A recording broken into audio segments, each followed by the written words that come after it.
émission Mon argent, mon comptable au 1570 AM, Radio Vertière, tous les dimanches de 14 à 16 heures. Avec Vladimir Jolin, co-animateur, journaliste, conseiller en sécurité financière. Maître Madouanika Cadet, spécialiste en politique internationale. Yves Jean-Claude, spécialiste hypothécaire et courtier immobilier. Maître Paul Rachel Cadet, correspondant en Haïti. Marlène Tillous, chroniqueuse sportive. Anthony Georges-Pierre, professeur, auteur et historien. Docteur Jean-Yves Pierre, spécialiste en médecine chinoise et acupuncture.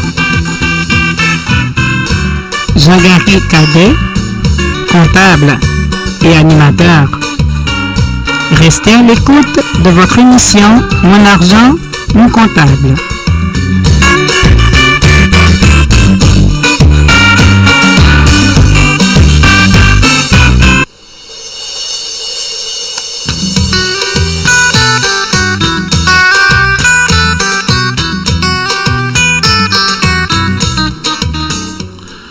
Bonjour, chers auditeurs et auditrices, amis de Facebook, comme d'habitude. Et nous avons une émission bien garnie pour vous durant les 2 prochaines heures. Et en l'occurrence, Maître Nada Boomsta. Vous pouvez nous envoyer vos questions par texto au 514 605 62 24 ou tout simplement nous envoyer des petits messages via Facebook et que la programmation habituelle va continuer avec le docteur Jean-Yves Pierre avec sa chronique habituelle, la santé c'est richesse. Mesdames et messieurs, je vous demande de rester bien branchés à votre émission préférée, Mon argent, mon comptable, sur la zone du 1570 AM, CJLV, Radio Vertière. Bien sûr, tout d'abord, commençons avec notre chroniqueuse sportive, Madame Tillous. Bonjour, Madame Tillous, est-ce que ça va bien? Oui, bonjour Jean-Gary, bonjour aux auditeurs, auditrices et aux internautes. Comment vas-tu, ma chère? Oui, ça va bien. Alors aujourd'hui, je vais vous parler d'abord de la relance de la MLS. Donc, comme vous le savez, c'est le 8 juillet prochain que le tournoi de relance va débuter à Orlando. Par contre, il y a des petites complications parce qu'il y a des joueurs qui ont été testés positifs. Il y a certaines équipes aussi qui retardent leur arrivée, dont c'est le cas du Toronto FC. Il y a déjà un match qui est reporté, c'est-à-dire l'équipe FC Dallas contre les Whitecaps de Vancouver, parce que à Dallas, cette équipe-là compte déjà 6 joueurs testés positifs à la COVID. Alors, actuellement, ils sont en quarantaine dans un hôtel désigné par la MLS. Alors, c'est un peu compliqué là actuellement. Je sais que l'Impact est à Orlando depuis jeudi dernier. Vendredi, ils ont dû mettre fin à leur entraînement parce que ils avaient des suspicions au niveau des cas et ils ont repris leur entraînement le samedi hier. Alors, c'est toujours, il faut savoir que le virus est toujours présent et ça se propage. Donc, là, au niveau des dates, on sait que l'Impact disputera ce premier match le 9 juillet contre la Révolution de Nouvelle-Angleterre. Et pour ce qui est de Vancouver, ce qu'on sait, c'est que Vancouver jouera le 15 juillet contre San Jose et à cette même date aussi, Dallas jouera contre Seattle. Ok. Donc voilà, donc tout ça pour dire que oui, le tournoi débutera le 8 juillet, mais il y a ces petites complications-là qui stressent un peu l'organisation. Je voulais aussi parler de l'impact parce que cette semaine, on a appris que l'organisation a procédé à une mise à pied temporaire et permanente due à la COVID, à la pandémie. Vous savez, c'est pas seulement il y a d'autres sphères de l'économie, des compagnies comme des compagnies aériennes qui ont dû mettre à pied des employés, mais aussi dans le monde sportif. Et ça inclut l'IMPAC. Alors, l'IMPAC n'a pas vraiment nommé qui ils ont mis à pied, mais on sait que le directeur de l'académie qui est là depuis 10 ans, Philippe Lafroy, a été mis à pied cette semaine. Donc voilà pour ça promet pour cet été. Hein. Exactement, oui. Ce que je voulais mentionner aussi au hockey, cette semaine, j'ai su que on sait à peu près qui seront les deux équipes, les deux villes, bulles. Semble-t-il, on aura la confirmation, ça serait Edmonton et Toronto, parce qu'au départ, ça devait être Las Vegas, mais étant donné que le virus se propage actuellement, donc la Ligue nationale de hockey essaie de voir dans quelle autre ville qui pourrait faire leur relance. Alors, c'est des rumeurs. On attend vraiment une confirmation de la Ligue nationale de hockey. Ça serait Edmonton et Toronto. Mais Marlene, je pense que ça serait vraiment une bonne idée pour la Ligue nationale de hockey de procéder à 2 villes canadiennes au lieu de 2 villes américaines. Déjà, en partant, il y a moins de cas. Oui, que ce soit à Toronto, que ce soit à Edmonton, il y a moins de cas pour le coronavirus. Et la plupart des joueurs qui jouent au hockey sont canadiens aussi. Et la raison primaire, c'est que en faisant les activités à Edmonton, à Toronto, la Ligue nationale va sauver 35 sous du dollar qu'ils vont dépenser. Tandis que s'ils font l'événement aux États-Unis, ils vont devoir payer en dollars américains, que ce soit pour la location, que ce soit pour n'importe quelle dépense qu'il y aura à faire pendant ce mini-tournoi à la ronde d'élimination. Alors, je crois que c'est une très bonne idée pour le faire au Canada, oui. Et ça respecte aussi les 2 fuseaux horaires. Pour les équipes de l'Ouest, ils sont à Edmonton, puis les équipes de l'Est et du Midwest seraient vraiment comme à l'heure de l'Est. Effectivement. Oui. Alors, enfin, je voulais parler du Grand Prix de la Formule 1. Je sais que Hugues, tu es un fan de la Formule 1. Avant de parler de la Formule 1, on va prendre une petite pause publicitaire. Par la suite, on va revenir. OK? Parfait, oui.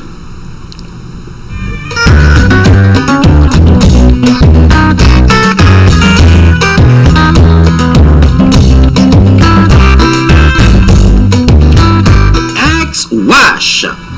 Voulez-vous éviter toutes les traces du coronavirus?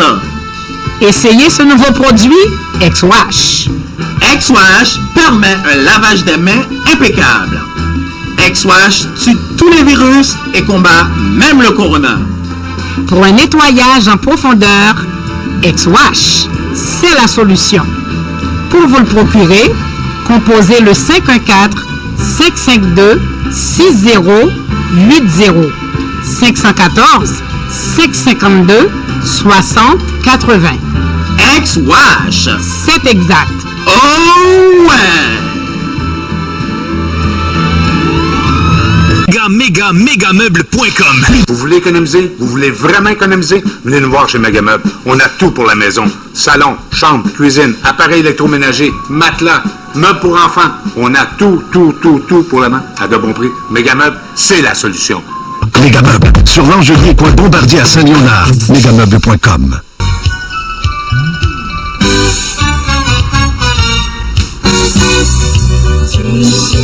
Avec Prêt Auto la caille facile. Prêtautolacayefacile.ca. Avec l'Hélène. Effectivement, avec l'Hélène, l'une de nos animatrices, ici même à l'émission L'Heure Vertière au 1570 AM. Que vous ayez un mauvais crédit, aucun cas refusé. Approbation garantie à 100%.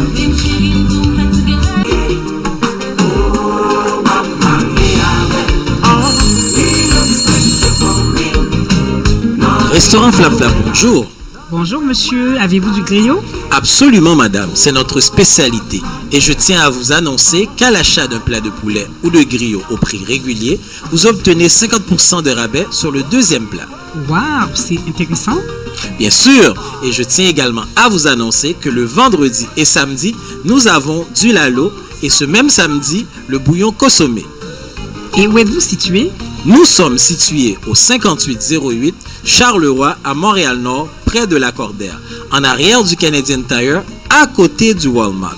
Faites-vous aussi la livraison? Pour la livraison, ça oui madame. 514-329-7787. 514-329-7787. Restaurant Flap Flap, la cuisine authentique d'Haïti, en plein cœur de Montréal-Nord.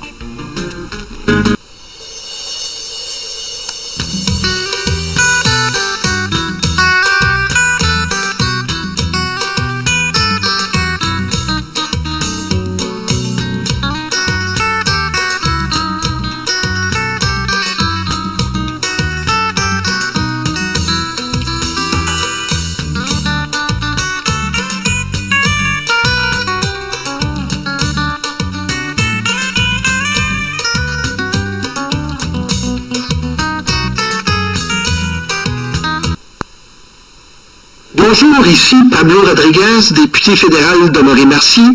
Je souhaite vous dire que les membres de mon équipe et moi, on est là pour vous. Le gouvernement a adopté de nombreuses mesures pour faire face à la crise de la COVID-19. Il y a des mesures pour nos travailleurs, nos familles, nos entreprises. Enfin, pour en savoir plus, je vous invite à communiquer avec nos bureaux au 514-353-5044. On va passer à travers ceci ensemble. Mes amis, affaire COVID-19 là, c'est un bail sérieux. En pile, mon a mouri. Faut que nous suivions conseil autorité. Pour nous pas prendre COVID-19 là, c'est laver mes nous en pile. Pour nous pas bailler l'autre monde COVID-19 là, c'est chita la caille nous. Si nous pas gain pour nous aider famille nous, c'est chita la caille nous. COVID-19 là dans la rue, à temps pris souple, pas marcher avec. Autorisé et payé par Emmanuel Dubourg, député fédéral de Bourassa. 514-323-1212. X-Wash. Voulez-vous éviter toutes les traces du coronavirus? Essayez ce nouveau produit, X-Wash. X-Wash permet un lavage des mains impeccable. X-Wash tue tous les virus et combat même le corona. Pour un nettoyage en profondeur, X-Wash, c'est la solution. Pour vous le procurer, composez le 514-552-6080. 514-552-6080. X-Wash. C'est exact. Oh ouais! Megameuble.com. Vous voulez économiser? Vous voulez vraiment économiser? Venez nous voir chez Megameuble. On a tout pour la maison. Salon, chambre, cuisine, appareils électroménagers, matelas, meubles pour enfants. On a tout pour la main à de bons prix. Megameuble, c'est la solution. Megameuble, sur l'Angelier coin Bombardier à Saint-Léonard. Megameuble.com.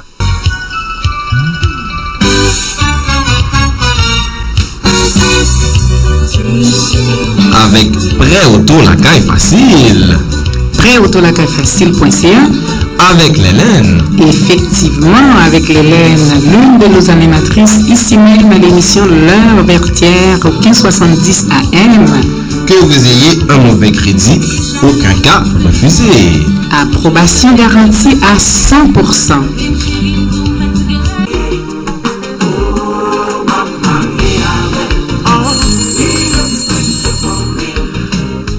Restaurant Flap Flap, bonjour. Alors voilà, c'est la section où on va parler des choses plus percutantes dans la vie. Elle est avocate, vice-présidente de la clinique juridique de Saint-Michel, Maître Nada Boumefta. Bonjour Maître Boumefta. Bonjour à tous et à toutes. Merci de me recevoir aujourd'hui. C'est un plaisir d'être parmi vous et de pouvoir répondre peut-être à certaines questions et vous informer de certains droits qui sont très importants. Ça, c'est important de savoir ça, Maître, parce que dans la société, on constate qu'il y a beaucoup de droits, le plus souvent, qui sont bafoués par les autorités, bafoués par les forces de l'ordre. On va un peu démêler ça avec vous. Dans un premier temps, vous êtes avocate, plus particulièrement criminaliste, et vous vous intéressez aussi à tout ce qui est charte, je crois. Oui, effectivement. Alors, en droit criminel, il y a toute une question et un volet qui porte sur la Charte des droits et libertés et donc sur des droits fondamentaux qui sont protégés et que la société a décidé collectivement d'appliquer à tous et à toutes. Et ça, je pense que c'est un message très important à comprendre, c'est que peu importe d'où l'on vient ou qui nous sommes, lorsqu'on nous sommes sur le territoire canadien, la Charte des droits et libertés s'applique à nous et donc nous avons ces protections-là qui sont applicables. Par exemple, l'application du droit au silence lors d'une arrestation policière. Alors, c'est le genre de choses que les gens parfois oublient ou ne savent même pas qu'ils ont comme droit et qu'on est là justement pour répéter et informer aux gens peut-être la façon de procéder, par exemple, lors d'une interpellation policière.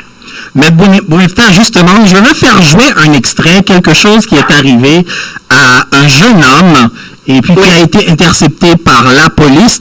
On va écouter l'extrait qui dure environ 2 minutes, un peu en bas de 3 minutes. Et puis après, nous allons y revenir pour que vous puissiez, avec nous, démêler tout ça. Ça vous va?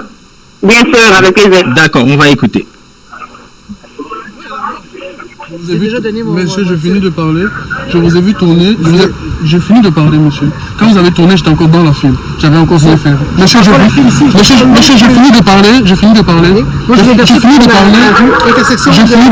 J'ai fini de parler. Donnez vos papiers. Je vais vous donner mes papiers. Mais est-ce que vous pouvez m'écouter? Je vais vous écouter. Parce que je veux comprendre la raison. Avant de vous donner mes papiers. Est-ce que vous avez la preuve que j'ai brûlé ce feu? Oui, moi et mon collègue, on vous a vu. Vous nous avez vu? Le feu rouge, le feu jaune. Quel feu jaune, monsieur?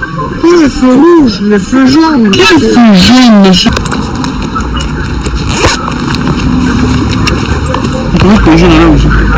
Avez-vous... Ça fait combien de temps que vous êtes au Québec? Ça fait à peu près 4 ans. 4 ans? Oui. Qu'est-ce que vous faites dans la vie? Moi, j'étais étudiant, mais j'ai fini mes études. J'ai pas pu terminer mes études. Vous faites quand t'as arrêté? J'ai arrêté, ça fait à peu près 6 mois ou 7 mois, comme ça. Avez-vous votre carte étudiante? Non, à la maison, je l'ai pas avec moi. Et c'était à quelle école? Collège La Salle. Collège La Salle, en quoi? Oui, en informatique. En informatique? Oui. OK. La dernière session, vous capable de nous dire c'est quoi la session? Oui, la dernière session que j'ai faite, j'avais des cours d'administration réseau, j'avais des cours de... C'était quoi? C'était l'été, l'automne, l'hiver? La dernière session que j'ai faite, c'était la session de... C'était la session de janvier, là, en janvier, qui s'est terminée en décembre. C'était janvier, on peut dire. Fait que c'était janvier 2019? Oui, si on peut dire ça comme ça. OK. Ce que je vais vous demander, monsieur... Avez-vous les papiers du véhicule?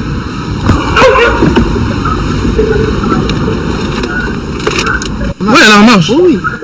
Donc, Maître Bounifta, on vient d'écouter l'extrait. Un policier qui a intercepté un jeune homme.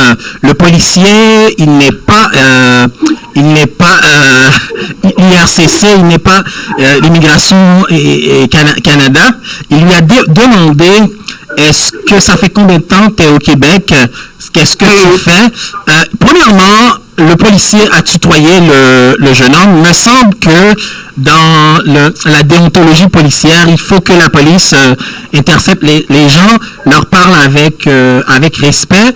J'ai pas vu premièrement signe de respect dans l'extrait, et sachant que le policier municipal, il n'est pas Immigration Canada, moi je trouve que cette situation est inacceptable. En fait, les commentaires que je peux apporter par rapport à cette vidéo-là, d'abord, j'aimerais souligner le fait qu'on a beaucoup à apprendre, que ce soit du point de vue du grand public, donc les gens qui se font interpeller par la police, que les policiers et l'État. D'abord, j'aimerais mentionner que la police représente évidemment l'État. Ils ont un pouvoir finalement sur les citoyens. Alors, le fait qu'il ait interpellé le citoyen doit d'abord collaborer.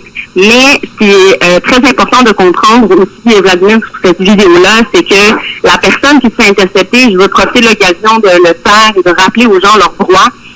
De parler comme ça et de poser, d'avoir une discussion avec le policier, ce n'est pas l'idéal. Donc, quand on se fait intercepter, c'est très important, surtout quand on est conducteur d'un véhicule. On se range sur le côté, on éteint le véhicule, on attend que le policier vienne à notre fenêtre et on s'identifie. De quelle façon? Avec son permis de conduire, on donne les papiers d'assurance et on garde le silence. Le silence? C'est pas le temps à ce moment-là de demander, bon, là, pourquoi je suis arrêté, qu'est-ce qui se passe, et faire son procès finalement sur place. Le policier n'a pas le rôle de décider, par exemple, si la personne est coupable ou non. Et souvent, et malheureusement, ce sont ce type de situations-là qui vont dégénérer. Alors maintenant, revenons à l'exemple de cette vidéo-là sur la question de l'interpellation. Est-ce que c'était légal ou non? Je n'ai malheureusement pas assez de détails pour vous confirmer s'il s'agissait d'un cas de profilage racial ou pas. Mais si c'était effectivement un cas de profilage racial, on invite les gens justement à porter plainte. Mais on porte plainte une fois qu'on a procédé de la bonne façon. C'est-à-dire en gardant le droit au silence. On peut demander au policier pourquoi est-ce que vous m'interceptez. À partir du moment où le policier vous dit, bon, pour une vérification de papier ou vous avez une lumière brûlée ou vous avez un problème avec votre véhicule, à partir de là, vous gardez le silence, c'est terminé. Si le policier vous répond, il a l'air d'être un peu flou sur sa réponse, prenez des notes. Vous pouvez faire comme monsieur et commencer à filmer pour avoir de la preuve vidéo, mais il faut, à partir du moment où vous identifiez, vous taire. On ne donne pas plus de détails, on ne donne pas plus d'informations, on n'est pas là pour avoir une discussion avec le policier.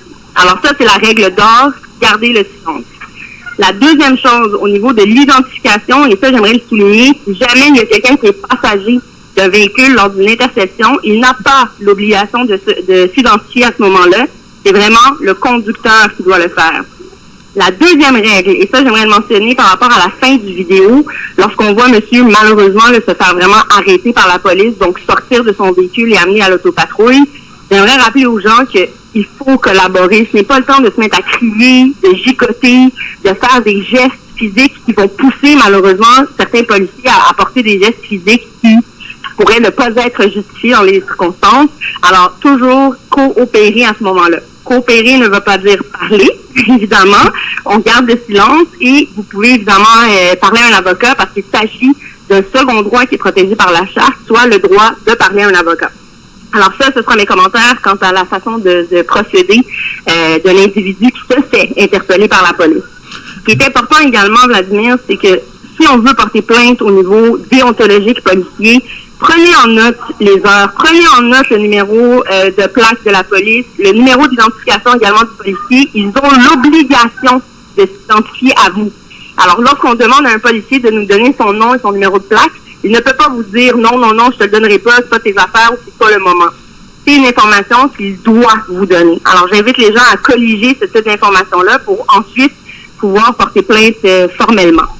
Maintenant, quant à l'agissement du policier, il est évident que les questions qu'il posait étaient hors de son pouvoir de policier. Il ne s'agit pas là de Revenu Québec, et encore moins d'Immigration Canada.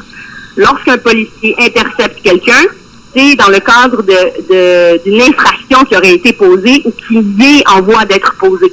Alors, il ne faut pas oublier qu'un policier est là pour la sécurité du public, mais on peut, comme citoyen, se questionner sur les raisons d'une arrestation. Pourquoi est-ce qu'il vient nous cibler, nous, et dans quelles circonstances est-ce qu'on se retrouve. Maintenant, certains diront que le policier use de certaines techniques policières pour faire parler monsieur, pour essayer d'avoir de la preuve contre lui. Et c'est pourquoi je ramène les gens à la règle d'or de garder le silence. Point. Et il n'a pas d'affaire à poser ce type de questions-là à un citoyen. Même une personne qui est en visite ici au Canada ou qui a un char loué ou qui pas comme des histoires qu'on a entendues lors du marathon sur le profilage racial que la clinique juridique de Saint-Michel a tenu. On entend des gens qui sont interpellés parce qu'ils ont un véhicule qui vaut trop cher ou parce qu'ils sont trop bien habillés. Ce n'est pas des raisons pour intercepter quelqu'un, c'est complètement illégal. Alors, c'est le genre de situation où il faut absolument garder en tête qu'on garde le silence. Et j'invite les gens à porter plainte par la suite au niveau, effectivement, déontologique, mais également au niveau de la Commission des droits de la personne. Les questions d'immigration qu'il pose à monsieur dans cette vidéo-là, c'est au-delà des compétences et de l'action d'un policier sur le terrain. Si je dois utiliser le terme juridique, en fin de compte, le policier a agi de façon ultra-viresse. Exagéré, certes, je pense que je peux me rallier à cet argument-là de dire qu'il a dépassé ses limites et son pouvoir policier. Maintenant, certains, comme je vous dis, pourront argumenter à l'effet qu'il s'agit d'une technique policière pour le faire parler, mais en dehors de ça, ce ne sont pas des questions qui sont légales. C'est-à-dire que si un policier vous intercepte et que la seule raison de l'interception, c'est pour vous poser ce type de questions-là, vous n'avez aucune obligation de rester sur place. C'est-à-dire que ce n'est pas la personne appropriée pour poser ce genre de questions-là. Parfait. Puis, il il est arrivé un autre événement. Il s'agit, je pense que c'était dans l'arrondissement de Notre-Dame-de-Grâce, où une jeune fille de 15 ans d'origine asiatique, philippine, si ma mémoire est bonne, pendant qu'elle était au parc, un policier, en tout cas, ils étaient plusieurs, il l'avait brutalisée, plaquée au sol, parce que, de leur dire, madame n'avait pas respecté la distanciation physique, mais par contre, les témoins qui étaient là ont rapporté plusieurs choses, du genre, je vous lis ce que les témoins ont rapporté, maître. Les gens qui étaient là ont dit, sur 30 adolescents dans le parc, elle était la seule membre d'une minorité visible, la seule à avoir été soumise à l'usage de la force et la seule accusée d'infraction criminelle. Me semble que c'est fort exagéré, on parle d'infraction criminelle, là, maître? En fait, d'abord, je ne sais pas si vous vouliez diffuser les vidéos pour que peut-être les auditeurs puissent voir et avoir un peu plus de circonstances par rapport à ça, mais effectivement, il s'agissait d'une intervention policière et des informations que j'ai eues, Vladimir, c'est qu'il y avait un rassemblement d'une trentaine de jeunes dans un parc, qui a attiré finalement les policiers à venir sur place pour démanteler en fait ce groupe-là en raison de la crise du COVID.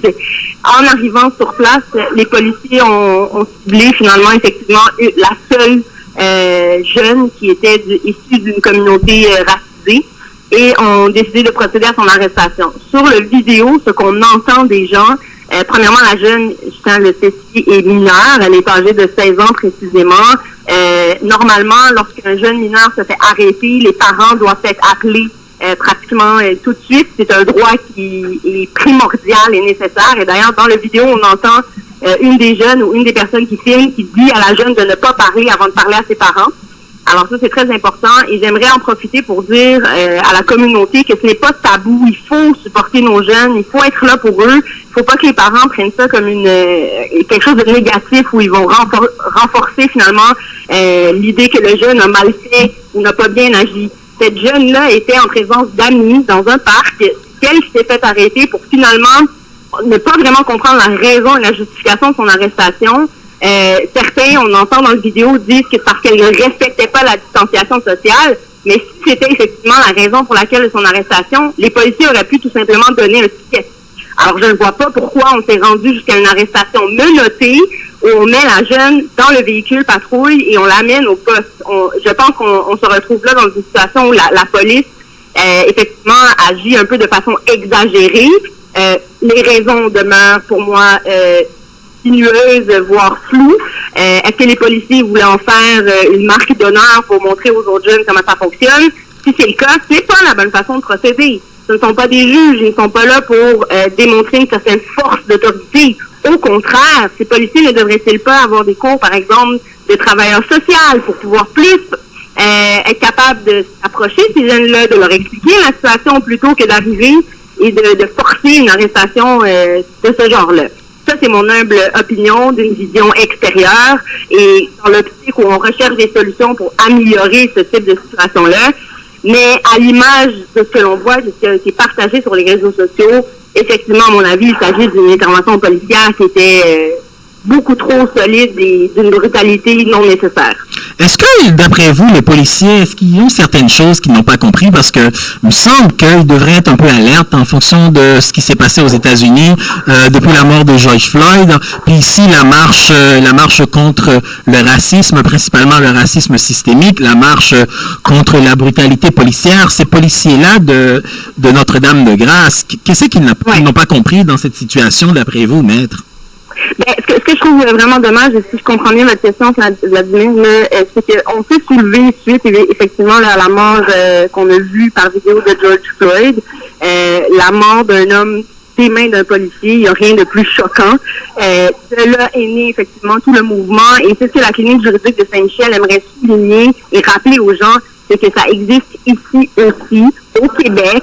Les gens qui sont racisés ont subi et ont vu peux moi-même en témoigner personnellement, du racisme, oui, systémique, on peut l'appeler de cette façon-là, et ça pourrait être un sujet, Vladimir, dont on pourrait traiter dans un autre live avec grand plaisir, mais toute la façon dont notre société s'est imbriquée, les lois que l'on vote, la façon dont on traite, par exemple, l'embauche des gens d'issus de communautés raciales, ça pousse à un racisme systémique dans notre société, et malheureusement, au niveau des forces policières, on se retrouve avec des situations claires de profilage racial. Des gens qui sont arrêtés en raison de leur couleur de peau, tout simplement. Donc, d'accord. Et si on devait faire une interpellation, soit au chef de police, M. Caron, ou à la mairesse de Montréal, Valérie Plante, ou encore si on doit se tourner vers le système judiciaire en interpellant des juristes comme vous, qu'est-ce que les citoyens doivent savoir a priori? Bon, c'est sûr que, premièrement, vous venez de le dire, lors d'une lors d'une interception policière, la première chose à faire, c'est de garder le silence. Donc, c'est un droit. Donc, de garder le silence, de demander pourquoi, parce que il me semble qu'on doit savoir pourquoi est-ce qu'on est en train de commettre une infraction, ou est-ce qu'il y a une infraction qui est sur le point d'être commise, et par la suite donner ses papiers. Et nous n'avons plus à répondre à des questions comme depuis combien de temps vous êtes au Québec, qui êtes-vous, où est-ce que vous êtes, vous avez une belle voiture, est-ce que c'est vous qui l'avez acheté? Donc c'est pas dans la compétence de la police ces questions-là à mettre. Non, du tout, et les gens n'ont aucune obligation de répondre à ces questions-là. Au contraire, vous gardez le silence, vous ne dites rien de plus, et le policier ne peut pas vous reprocher de ne pas avoir parlé. Donc, le silence ne sera jamais retenu contre vous. Ça, c'est vraiment important que les gens le comprennent. Et au contraire, c'est pas le temps de venir vous obstiner sur la raison pourquoi ils ont donné le ticket et pourquoi vous devriez ne pas l'avoir. Vous le prenez, et à ce moment-là, c'est ce que la clinique juridique de Saint-Michel, on invite les gens à faire. Vous pouvez entrer en communication avec nous, et on va tenter de vous supporter lors de vos démarches au niveau déontologique et au niveau de la commission des droits de la personne. Alors, l'idée, c'est de pouvoir amener les gens à être capables de porter plainte, de le faire de la bonne façon, et surtout qu'on puisse le mettre sur papier au niveau de notre système de justice, le mot profilage racial. C'est la raison de l'interception, c'est ce qu'on veut dénoncer, et ça, ce sera fait dans le cadre des dossiers qui seront judiciarisés. Donc, si les gens acceptent et décident de porter plainte, c'est là où les choses vont pouvoir avancer. Alors ça, c'est au niveau juridique, bien sûr, Vladimir, mais vous avez parlé au niveau politique. Et effectivement, il faut le dénoncer. Il faut, si on peut, avoir des porte-paroles comme Madame la mairesse Valérie Plante, ou des gens qui mettent les mots justes sur la situation actuelle. C'est ce qu'on veut. Et malheureusement, Vladimir, ça me brise le cœur quand on a un premier ministre qui n'est pas capable et qui nie l'existence du profilage racial et de racisme systémique. Ben malheureusement, ça sonne comme un pouvoir législatif et donc un pouvoir politique qui ne prendra pas nécessairement action concrète en ce sens. Alors c'est à nous, comme citoyens, de se lever et de dénoncer ce genre de situation-là pour en arriver, j'espère, à un changement où il n'y en aura plus. Là, vous faites référence au premier ministre du Québec, François Legault, c'est bien cela? Oui, exactement. Très clairement, il l'a dit lors d'entrevues qu'il... non, ça n'existe pas au Québec. Nous ne sommes pas racistes et il n'y a pas de racisme systémique. Alors que lui-même vote des lois comme la loi 21, qui, entre vous et moi, cible une catégorie de gens clairs, soit les femmes voilées, et qui les marginalise encore plus. Et encore une fois, Vladimir, tout récemment, pendant la crise du COVID, Monsieur le Premier ministre et son équipe ont voulu passer une loi 61 qui donne un pouvoir exécutif plus large, ce qui fait en sorte qu'ils peuvent passer des lois sans même avoir l'approbation de l'Assemblée. Alors, c'est assez particulier, mais c'est ce qui encourage le racisme systémique. C'est ce genre de prise de décision-là, malheureusement. Maître Boumessa, Jean-Claude à l'appareil. Il m'est arrivé, exemple, il y a quelques années, je roulais en voiture, et puis un policier est parti après moi, tout bonnement, et j'ai vu les gyrophares. Je me suis mis sur le côté, je baisse ma vitre, il me dit, est-ce que vous pouvez vous identifier? J'ai dit, est-ce que j'ai commis une infraction? Il dit non. Il dit non, c'est juste pour une check-up de routine. J'ai dit, est-ce que cette voiture est déclarée volée? Il dit non. Il dit, ben bonsoir, je suis parti. Oui, effectivement. Et il ne m'a même pas suivi. Il ne m'a même pas suivi. J'ai dit non, il n'y a pas d'intimidation. J'ai dit, il n'y a pas d'intimidation qui va se faire ici. J'ai dit, regarde, la voiture n'est pas déclarée volée et vous venez de me dire que j'ai pas fait d'infraction. Alors, bonsoir, monsieur le policier. J'ai monté ma fenêtre, puis je suis parti. Exactement. Qui vous a suivi? Non, il n'y avait aucune raison, parce que qu'est-ce qu'ils cherchent, c'est des gens qui sont peut-être un petit peu, qui vont avoir peur, ou qui vont paniquer, c'est ce qu'ils recherchent, parce que quand ils ont rien à foutre, ben ils emmerdent le monde. En fait, la situation que vous décrivez, premièrement, vous avez bien agi, en ce sens où vous avez demandé pourquoi vous avez été intercepté, et ça, c'est une question qui est tout à fait légitime, et à partir du moment où il n'y a pas de raison valable, c'est-à-dire que vous n'avez pas commis d'infraction, il n'y a rien qui vous oblige à rester sur place. Et ça, c'est applicable également si vous êtes à pied ou à vélo. Si jamais un policier décide de vous intercepter. Maintenant, Vladimir, ce qui est important de comprendre, c'est que chaque personne est différente. Certaines vont réagir plus émotionnellement, certaines vont peut-être être entre guillemets arrogantes, et le policier peut interpréter ça de cette façon-là. Et par expérience et pour avoir vu des dossiers qui ont été même amenés devant la cour criminelle, donc les gens se sont vus faire face à des accusations criminelles d'entrave police, parce que justement ils ont amené la discussion un peu plus loin. Mais il n'en demeure pas moins que de rester calme, de ne pas crier, de ne pas s'agiter et de poser des questions claires aux policiers, c'est faisable. Mais évidemment, si vous sentez que ça commence à avoir de la tension, excusez-moi. Si jamais vous voyez qu'il y a de la tension ou peu importe, j'invite vraiment les gens tout simplement à garder le silence, collaborer avec le policier, vous prenez ce qu'il vous donne, vous quittez et vous portez plainte déontologiquement par la suite. C'est l'idéal. J'ai une autre question. Dans l'exemple que vous me donnez, vous avez agi effectivement dans vos droits. J'ai une autre question pour vous. Les policiers qui font, par exemple, du radar, ils se cachent derrière les buissons dans un endroit privé. C'est comme dans un stationnement d'une entreprise derrière les buissons. Alors, si quelqu'un voit la police est là, c'est pour faire de la prévention. Des fois, on peut rouler un peu vite, on s'en rend pas compte. On voit le policier dire, ah, c'est vrai, je roule vite. Ça te conscientise à ralentir.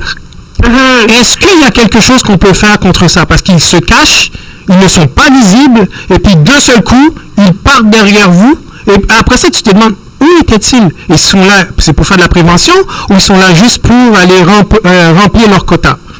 Ça, c'est tout un autre débat, effectivement, toute la question des quotas, des tickets, de la façon de procéder des policiers. D'abord, il ne faut pas oublier que le policier qui est en patrouille a quand même un pouvoir discrétionnaire de donner ou de ne pas donner un ticket lors d'une intervention, mais ce n'est pas le rôle du citoyen de tenter de le convaincre que parce qu'il était caché et pas visible, que le ticket ne devrait pas lui être donné. Ce type d'intervention-là pourra être débattu à la cour devant un juge, façon dont il était positionné, où et pourquoi il aurait reçu cette ticket-là à ce moment-là. Maintenant, si vous voulez que je commente sur des techniques policières et des façons de faire, je pense que ça mériterait peut-être même une autre émission radio et une autre rencontre ensemble pour pouvoir en discuter. J'ai une autre question aussi. Lorsque les gens se promènent dans un secteur, dans un quartier X, est-ce que le policier a le droit de te demander qu'est-ce que tu fais dans ce quartier? Moi, j'ai une réponse pour eux, mais je vous dis qu'est-ce que les gens peuvent faire, et après ça, je vous dirai quelle est la réponse que je leur ai donnée. Oui, bien d'abord, par rapport à ça, Vladimir, c'est dans la même ligne de questions sur l'immigration, sur le revenu de la personne. Ce ne sont pas des questions auxquelles les gens sont obligés de répondre, pas du tout. Et je vous ramène encore une fois à la règle d'or, on garde le silence. La seule chose qui sort de votre bouche, puis même là, normalement, ça peut se faire avec les papiers, avec votre permis de conduire et les papiers que vous avez sur vous, ça s'arrête là. Du reste, où vous allez, pourquoi vous allez là, chez qui vous allez là, c'est toutes des questions, Vladimir, là, qui n'ont aucune obligation d'avoir de réponse auprès du policier. Il ne peut pas décider de vous mettre en état d'arrestation parce que vous refusez de répondre à ces questions-là. Parce que moi, je leur ai dit, regardez, est-ce que sur mon permis de conduire, c'est marqué, je ne peux pas, mon permis de conduire, je peux aller où je veux, au Québec, au Canada, aux États-Unis. J'ai aucune limitation à savoir que j'ai pas le droit de me promener à Saint-Léonard, Westmount, Côte-des-Neiges ou à Blainville. Est-ce que mon permis dit ça? Il dit non. Je dis alors, monsieur l'agent, encore une fois, bonne journée. J'ai monté ma vie, puis je suis reparti. Exactement. Et c'est la chose à faire, Vladimir. C'est-à-dire que c'est pas Tout à fait, le permis de conduire du Québec, une fois que vous l'avez, vous avez un droit de circuler. C'est un privilège, d'abord, il ne faut pas l'oublier, le permis de conduire, c'est pas un droit acquis là, que tout le monde peut nécessairement avoir. Une fois qu'on obtient ce privilège-là, on a le droit de circuler, comme tu l'as dit, partout au Québec, partout au Canada, de façon libre. Il n'y a aucune obligation d'identifier où on s'en va et pourquoi on s'en va. Toutefois, j'aimerais apporter un bémol puisqu'on est en situation de crise sanitaire. Les règles se sont un peu assouplies, mais revenons au moment où certaines régions du Québec avaient été fermées. À ce moment-là, les policiers ont eu ce pouvoir-là qui leur a été donné par le législatif de poser cette question-là aux gens.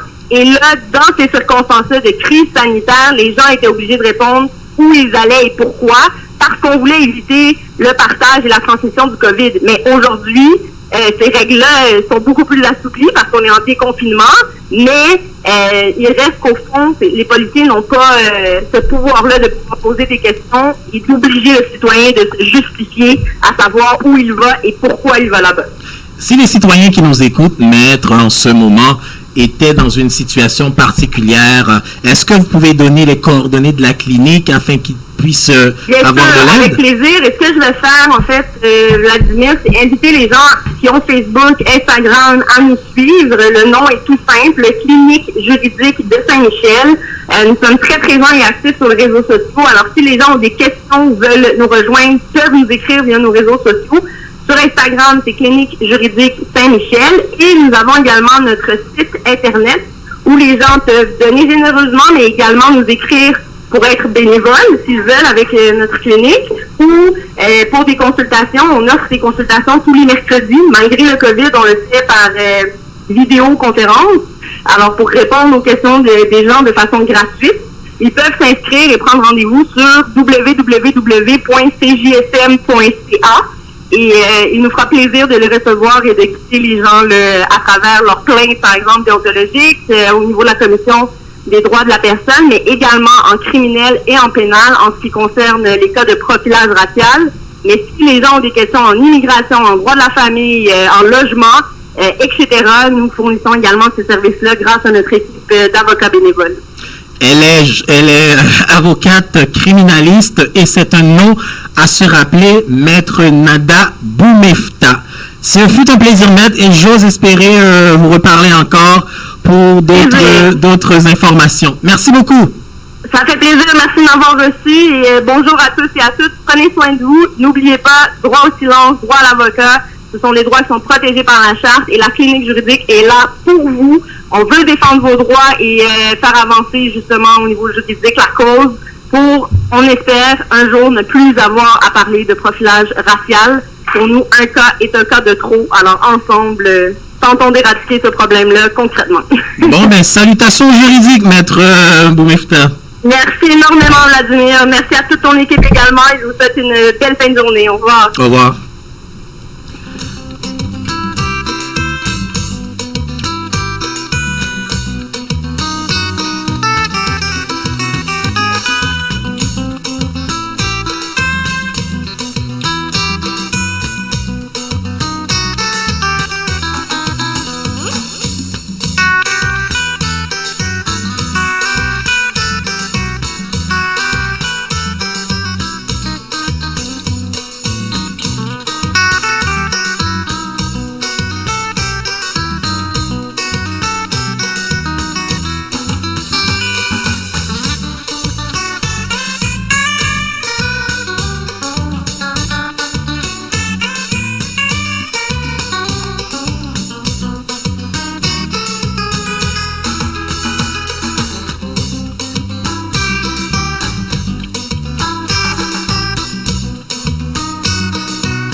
De retour sur les ondes du 1570 AM, CGLV, Radio Vertière, bien sûr. Madame Tillus. Bon, continuons. Pour dire que le premier Grand Prix de l'année a eu lieu en fin de semaine en Autriche et c'est Valtteri Bottas avec Mercedes qui a remporté le Grand Prix. Par contre, il y a eu plusieurs abandons. C'est comme si les pilotes, excusez-moi, étaient rouillés, étant donné que c'est le premier Grand Prix de l'année. Ben, les mécanos aussi. Oui, effectivement, parce que si on regarde, par exemple, Raikkonen en pleine course qui a perdu une roue de son Alfa Romeo, Lance Stroll qui a dû abandonner parce que la Racing Point avait une perte de puissance. Et tu dis que Lance Stroll est impuissant? Non, j'ai dit la perte de puissance. La perte de puissance de son moteur. Je vais te comprendre, il est tout jeune. Bon, ok. Puis, il y a même eu des problèmes électriques aussi. Pourtant, on n'est pas dans les voitures électriques, ouais. Oui, qu'il y a eu une coupure électrique de sa voiture. Alors, tout ça pour dire que c'est un premier Grand Prix assez particulier parce que non seulement c'est le premier Grand Prix de l'année au mois de juillet, parce qu'habituellement c'est en janvier, en février, ça devait débuter en Australie, mais à cause de la pandémie, ils ont dû revoir leur calendrier, ça a débuté en Autriche, et le prochain Grand Prix aura lieu au même endroit, dimanche le 12 juillet. Mais tu sais que le plus gros problème, c'est qu'ils sont partis avec comme full grille de départ au complet et aux 3/4 de la course, il ne restait que 12 véhicules qui étaient en piste. Effectivement, pour toutes sortes de raisons. Mais même là, Lewis Hamilton avait terminé deuxième parce qu'il a écopé de certaines pénalités. Déjà hier, lors des qualifications et aujourd'hui aussi, je crois, au niveau du départ. Et en plus, cette année, c'est la première. Ben, cette année, c'est une première. Il y a 2 pilotes canadiens en Formule 1. Oui, Lance Stroll et... Je ne me souviens pas du nom de notre pilote, mais il y a 2 pilotes. Il y en a 2 pilotes canadiens en Formule 1. Ce qui est rare. Ce qui est très rare, oui. Ce qui est rare. Ouais. Donc, voilà pour le monde du sport. Et aussi, Marine, on va voir, le Grand Prix du Canada devrait se faire au mois de septembre. En fait, les dates sont pas encore... Il y a eu une simulation comme vers au mois d'octobre ou à la mi-octobre qu'il y aura un Grand Prix, le Grand Prix du Canada. Mais ils n'ont pas encore statué sur les dates exactes, je crois, en Formule 1, parce qu'ils doivent prendre en considération bien des aspects au niveau des autos. Donc, ça sera à suivre au courant de l'été. Ouais, et c'était rare de voir, c'était bizarre de voir que l'interview après le match, après la course, on voit que le pilote avec son masque à quelques mètres de la personne qui faisait l'interview aujourd'hui. Il n'y a plus de festivités sur le podium avec plein de monde avec le champagne. Non, alors le monde de la F1 a changé. Mais le monde du sport aussi en général, parce que si on regarde la MLS, il y aura le plan de relance cette semaine, mais n'oublions pas que les matchs auront lieu à huis clos, tout comme les autres disciplines sportives. Alors, oui, cette pandémie-là amène ces changements. On voit que Monsieur Jeu de mots est retourné à la radio. Alors, Willy, gare à toi parce que Hugues est de retour. Hein. J'ai pas longtemps. J'ai dû fermer mon micro pour rire parce que... Non, mais j'avais juste mal compris. J'ai mal compris, Vladimir. Si tu étais en studio avec nous, mais tu aurais vu que c'est juste que... malentendu. J'ai mal entendu tout bonnement. Alors, Hugues est de retour. Parce qu'il m'a pris par surprise également. Exactement. Hugues is back. Alors, Willy, mon cher, attache ta tuque. Ah, mais c'est vraiment intéressant. Finalement, si je comprends bien, on dirait que c'est moi qui manque au studio. Mais que voulez-vous? Vous savez, mon état, situation accident oblige. Je suis encore pour un petit temps confiné à la maison. Mais bon, j'ose espérer qu'un jour, quand je commencerai à remarcher comme il faut, de façon très naturelle, très normale, je pourrais faire preuve de présence en studio puis pour venir. Mais Vladimir, mais quand même à 2 mètres de distance. À 2 mètres de distance, mais au moins, Vladimir, profites-en pour te reposer et aussi de faire un peu de marche à pied.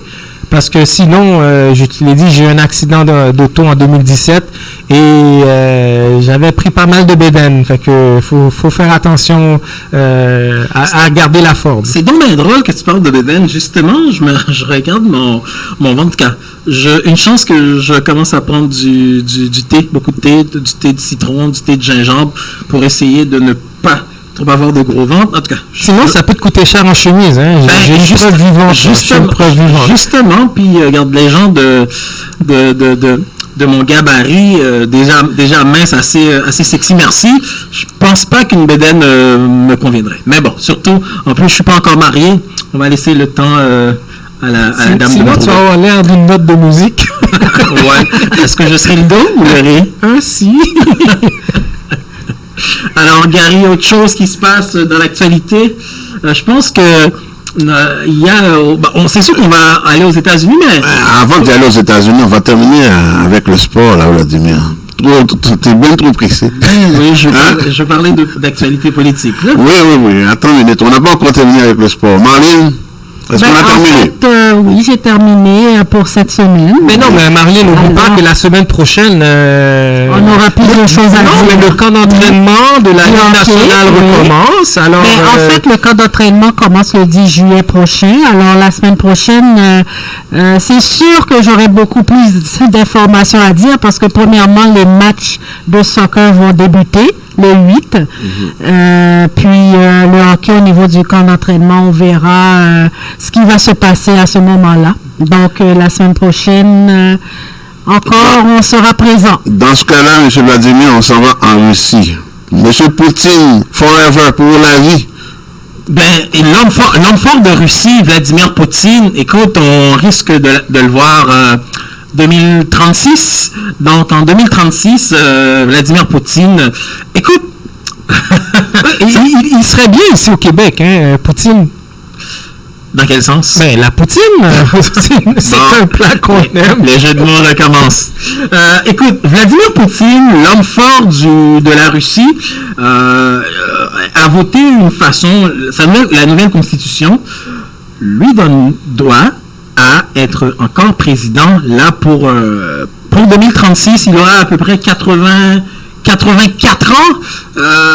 C'est une première. Honnêtement, je ne sais pas si je dois dire, en ce moment, avec un Donald Trump de l'autre côté de l'Atlantique, est-ce que ça ne prend pas une deuxième force en la personne de Vladimir Poutine? Moi, je pensais je pensais que cette deuxième force, c'était le gars, là. Xi Jinping? Oui. Mais c'est sûr que Poutine, il ne veut pas laisser sa place tout de suite, là. Mais je pense que Xi Jinping ne veut même pas être deuxième. Il veut être premier. Donc, mais il faudrait peut-être lui dire, qu'il tweete aussi beaucoup, comme Donald Trump. pour se faire connaître, parce que même si qu'il est peut-être fort, hein, il est peut-être beau ou peut-être fort dans son patelin, mais on n'entend pas parler de lui comme qu'on entend parler de Donald Trump. Mais peut-être à tort ou à raison. Tu sais, par contre, une chose, on dit toujours la force est calme, hein? Peut-être qu'il ne fait pas de vagues, ça se peut qu'il fait des choses underground, des choses peut-être plus spectaculaires. Il ne fait pas de vagues, mais il va créer des ouragans, c'est ça? Sûrement, exactement. C'est la puissance économique, c'est ce qui compte, là. Vladimir, pour être numéro 1, c'est la puissance économique. Là, ils sont pas mal proches, ils se rapprochent de plus en plus. Et puis après la COVID, on ne sait pas quel dommage que ça va causer aux États-Unis. Effectivement. Puis Hugues et Gary, vous savez quoi? Il a dit, Xi Jinping, il était bien content que ça... Il souhaite que ça soit encore Donald Trump qui reprenne le pouvoir. Parce que, premièrement, pour 2 raisons. C'est un incompétent, puis il ne connaît rien en économie. C'est ce qu'il a dit. Ça, il l'a dit, là. Oui, Xi Jinping, c'était les paroles de Xi Jinping on the ground. Donc, ça inaugure mal. C'est sûr que les Américains ont un choix intéressant et même plus qu'intéressant à faire pas en 2000, mais le 3 novembre prochain. Donc, soit de garder Donald Trump pour 4 ans encore, chose que plusieurs crient haut et fort que non, ils ne veulent pas. Mais si tu veux savoir si Donald Trump va rester, il va falloir que tu regardes les Simpsons parce que c'est eux qui l'avaient prédit. Ils l'avaient prédit qu'il serait. Je pense qu'il y avait une prédiction des Simpsons qui était mort. Ben là, c'est... Il y avait une prédiction. Ouais. C'est vrai, dans une des émissions des Simpsons, il était mort. Donc, est-ce qu'il va mourir en 2020 ou quelques Mais années c'est après? peut-être sa carrière politique qui va mourir. Il va peut-être mourir aussi. Effectivement, c'est peut-être un message plus comment qu'on appelle ça, langage clair, puis versus langage plus connu. Vladimir, est-ce que le 3 novembre, est-ce qu'on va voter pour Donald Trump, Joe Biden, ou bien, attention, oui, Kanye West, le mari de Kim Kardashian. Écoute, mais ça fait des années qu'il dit, lui, qu'il veut se présenter comme président des États-Unis. Non, mais là, il l'a dit officiellement. Non, mais c'était dans des Grammy, dans les American Music Awards. Là, on pensait qu'il jouait à la suite Mickey. Mais écoute, tu dis à la suite Mickey une chose. Ne jamais prendre à la légère ce que quelqu'un dit. Jamais. On l'a vu, là, avec Michel Martelly. Michel Martelly, Donald Trump, qui d'autre encore. Moi, je dis toujours, si quelqu'un ose se présenter en face de toi, c'est qu'il est un adversaire. C'est vrai. Si une personne, tu es là, Hugues, la personne se met en face de toi, donc la personne est carrément un adversaire, une adversaire. Faut ne pas prendre à la légère. Mais Vladimir, si toutefois Kanye West se présente vraiment, ce sera à l'avantage de Donald Trump. Ça se pourrait parce qu'il va peut-être diviser les votes. Diviser une vote, entre autres le vote afro-américain. L'afro-américain, oui, ça. Puis les gens qui J'ose espérer que ça va être une base. Parce qu'on sait que la base de Donald Trump est solide. Ça, c'est clair. Sa base, c'est sûr que c'est pas nécessairement demain matin que sa base va le lâcher. Bon, peut-être qu'il pourrait, les républicains un peu plus modérés pourraient peut-être dire, bon, juste pour calmer le jeu, exceptionnellement, ils vont peut-être voter démocrate, mais la base profonde de Donald Trump, c'est sûr que elle n'est pratiquement pas amovible. Mais hier, c'était la fête, la grande fête de l'indépendance. C'était la fête de l'indépendance américaine. Américaine, ouais. Donc, il y a une fête différente que d'habitude, hein, parce que les gens... Bon, mis à part la base de Donald Trump, qui était... comment qu'on appelle ce mot-là, Marlene, peut-être tu vois, où est-ce que les statues des anciens... Rushmore. Rushmore, exactement. Donc, plusieurs personnes, pas une foule immense quand même. C'est vrai, les gens qui ont vraiment voulu voir Donald Trump. Par contre, l'affaire qui était un peu terrible, il a misé sur l'économie, donc Jinping, Xi Jinping, je sais pas, là, il a dit que il connaissait rien en économie. Non, mais il parle beaucoup de l'emploi.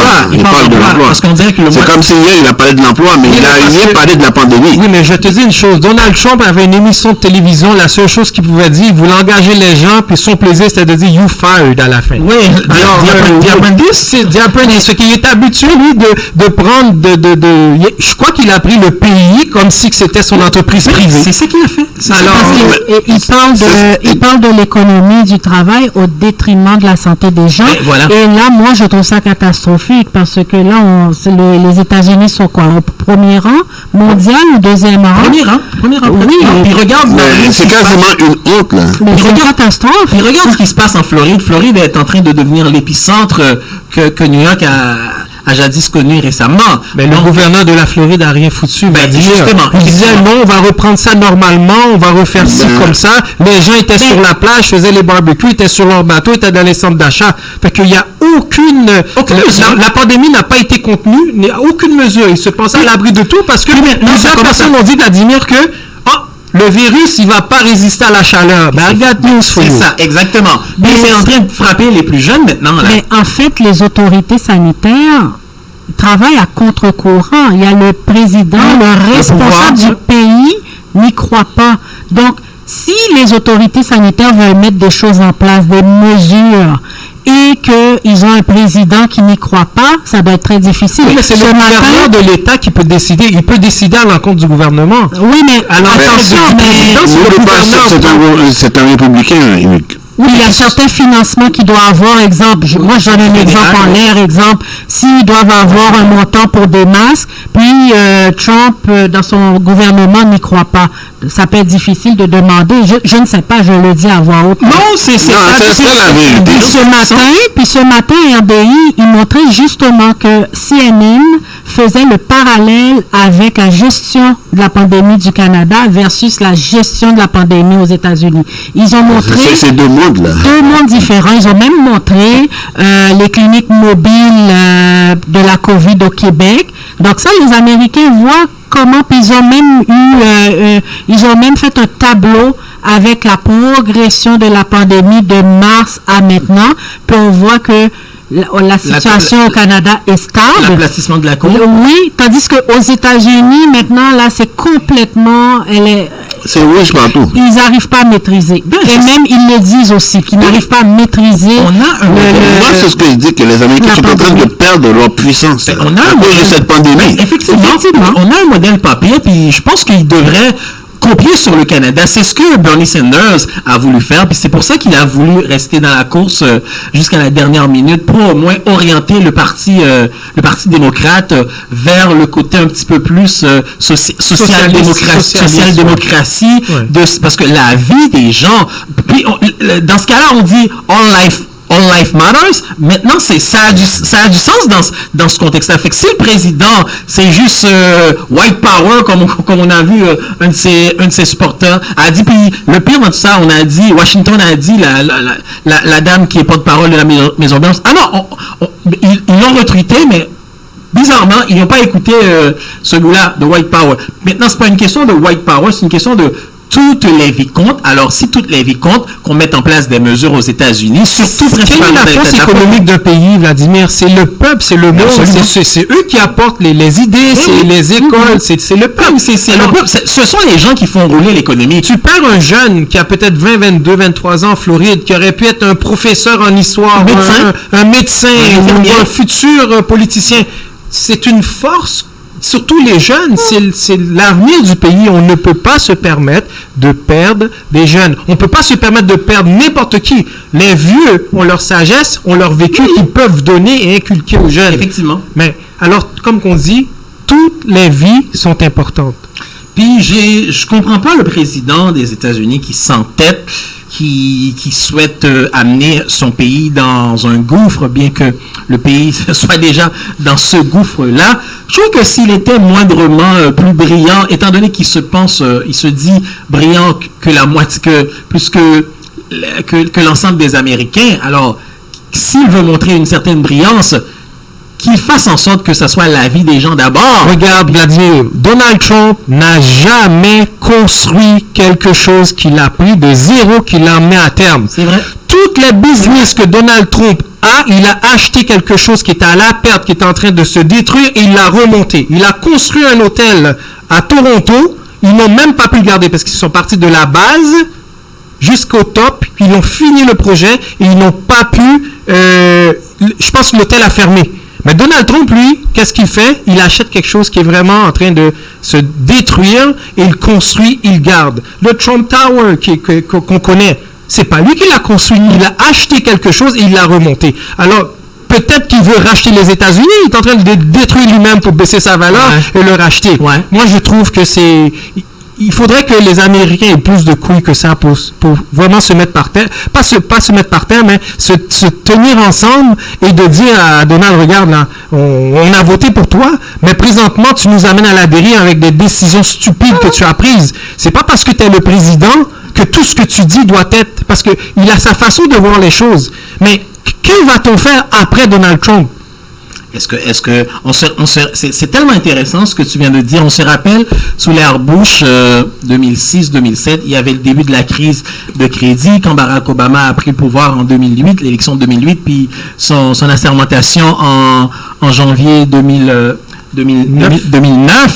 Il a pris un pays à genoux et puis il a rehaussé l'économie en 8 ans. Est-ce que c'est ce que Trump est en train de faire? Va laisser les États-Unis en mauvaise posture, et puis si il ne serait plus là le 3 novembre, est-ce que son prédécesseur va trouver un pays catastrophique? En plus, il ne joue pas franc jeu. Regarde dans l'ALENA, le fameux, la EMC, le nouvel ALENA qui a été...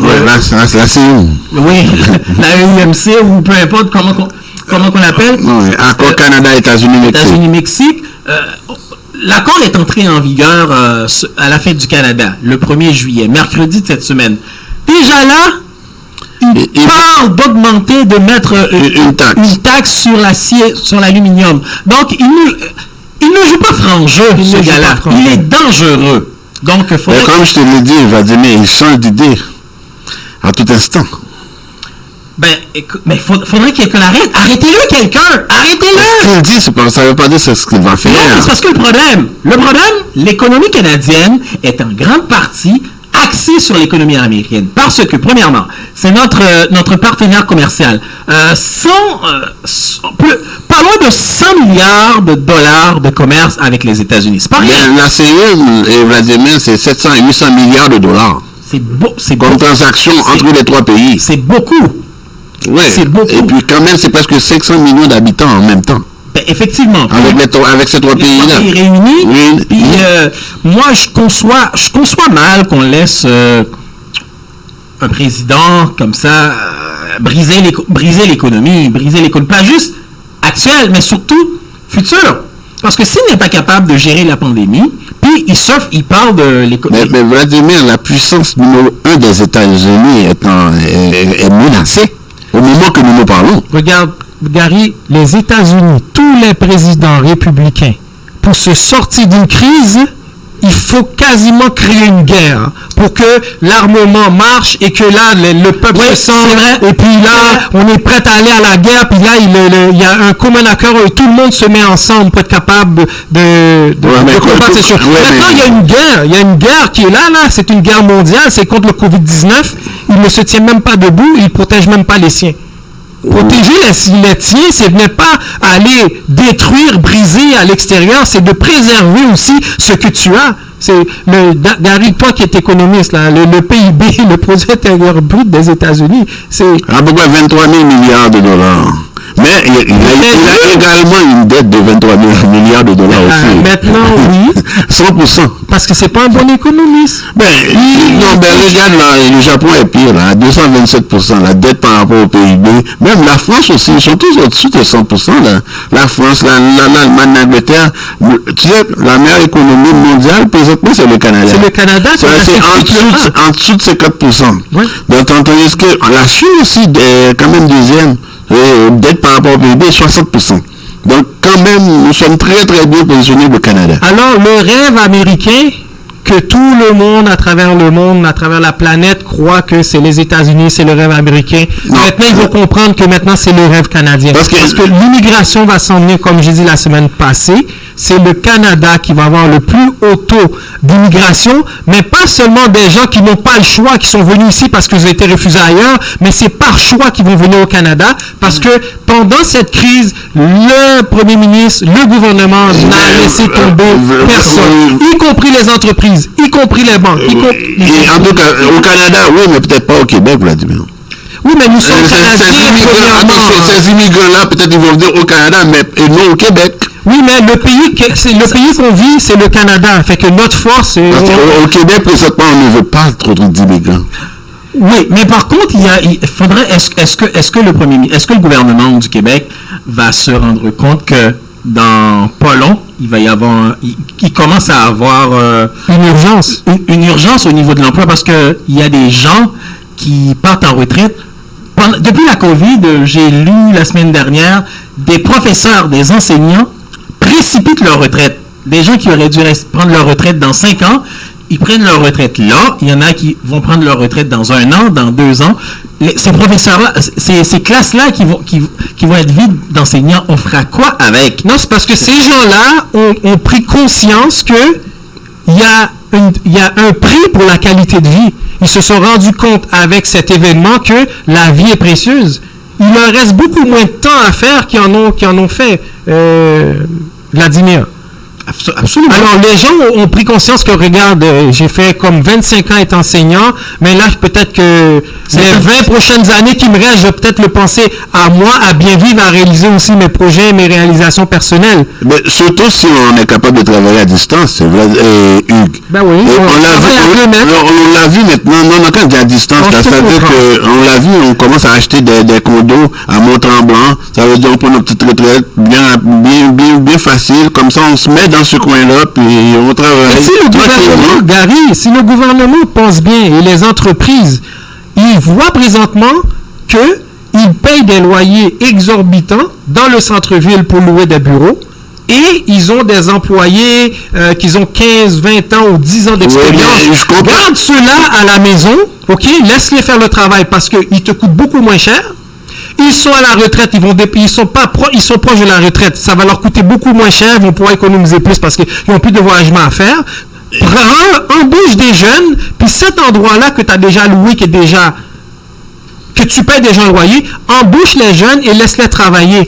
Et comme ça, tu aurais au lieu d'avoir 100% d'effectifs, au même coût, tu vas avoir 150% d'effectifs. Ben, la seule chose, je suis bien d'accord avec toi, Hugues, mais ça prend des gens au centre-ville, par exemple. C'est ce que je faire rouler l'économie au centre-ville. Oui, l'économie va rouler, mais je te dis, on engage ceux qui sortent de l'école, que les vieux leur donnent une formation en télétravail, que leur donnent une formation pour les former, et ils sont capables d'aller, eux, dans les bureaux du centre-ville. Parce que si ça te coûte, présentement, tu as une compagnie à $1 milliard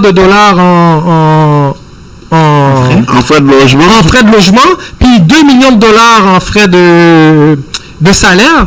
Mais regarde, tu peux garder ton $2 milliards en frais de salaire et engager d'autres personnes pour travailler à moindre coût dans ces places-là. Comme ça, le service de santé pourrait être beaucoup plus rapide, le service de banque pourrait être beaucoup plus rapide, les attentes, ce sera plus pareil. Parce que quand tu fais un rapport d'impôt, tu appelles au gouvernement, et s'il y a 1000 personnes qui travaillent à titre d'exemple, le service va être complètement différent s'il y en a 1500 pour pratiquement le même coût. En effet. Les dossiers se régleraient plus vite.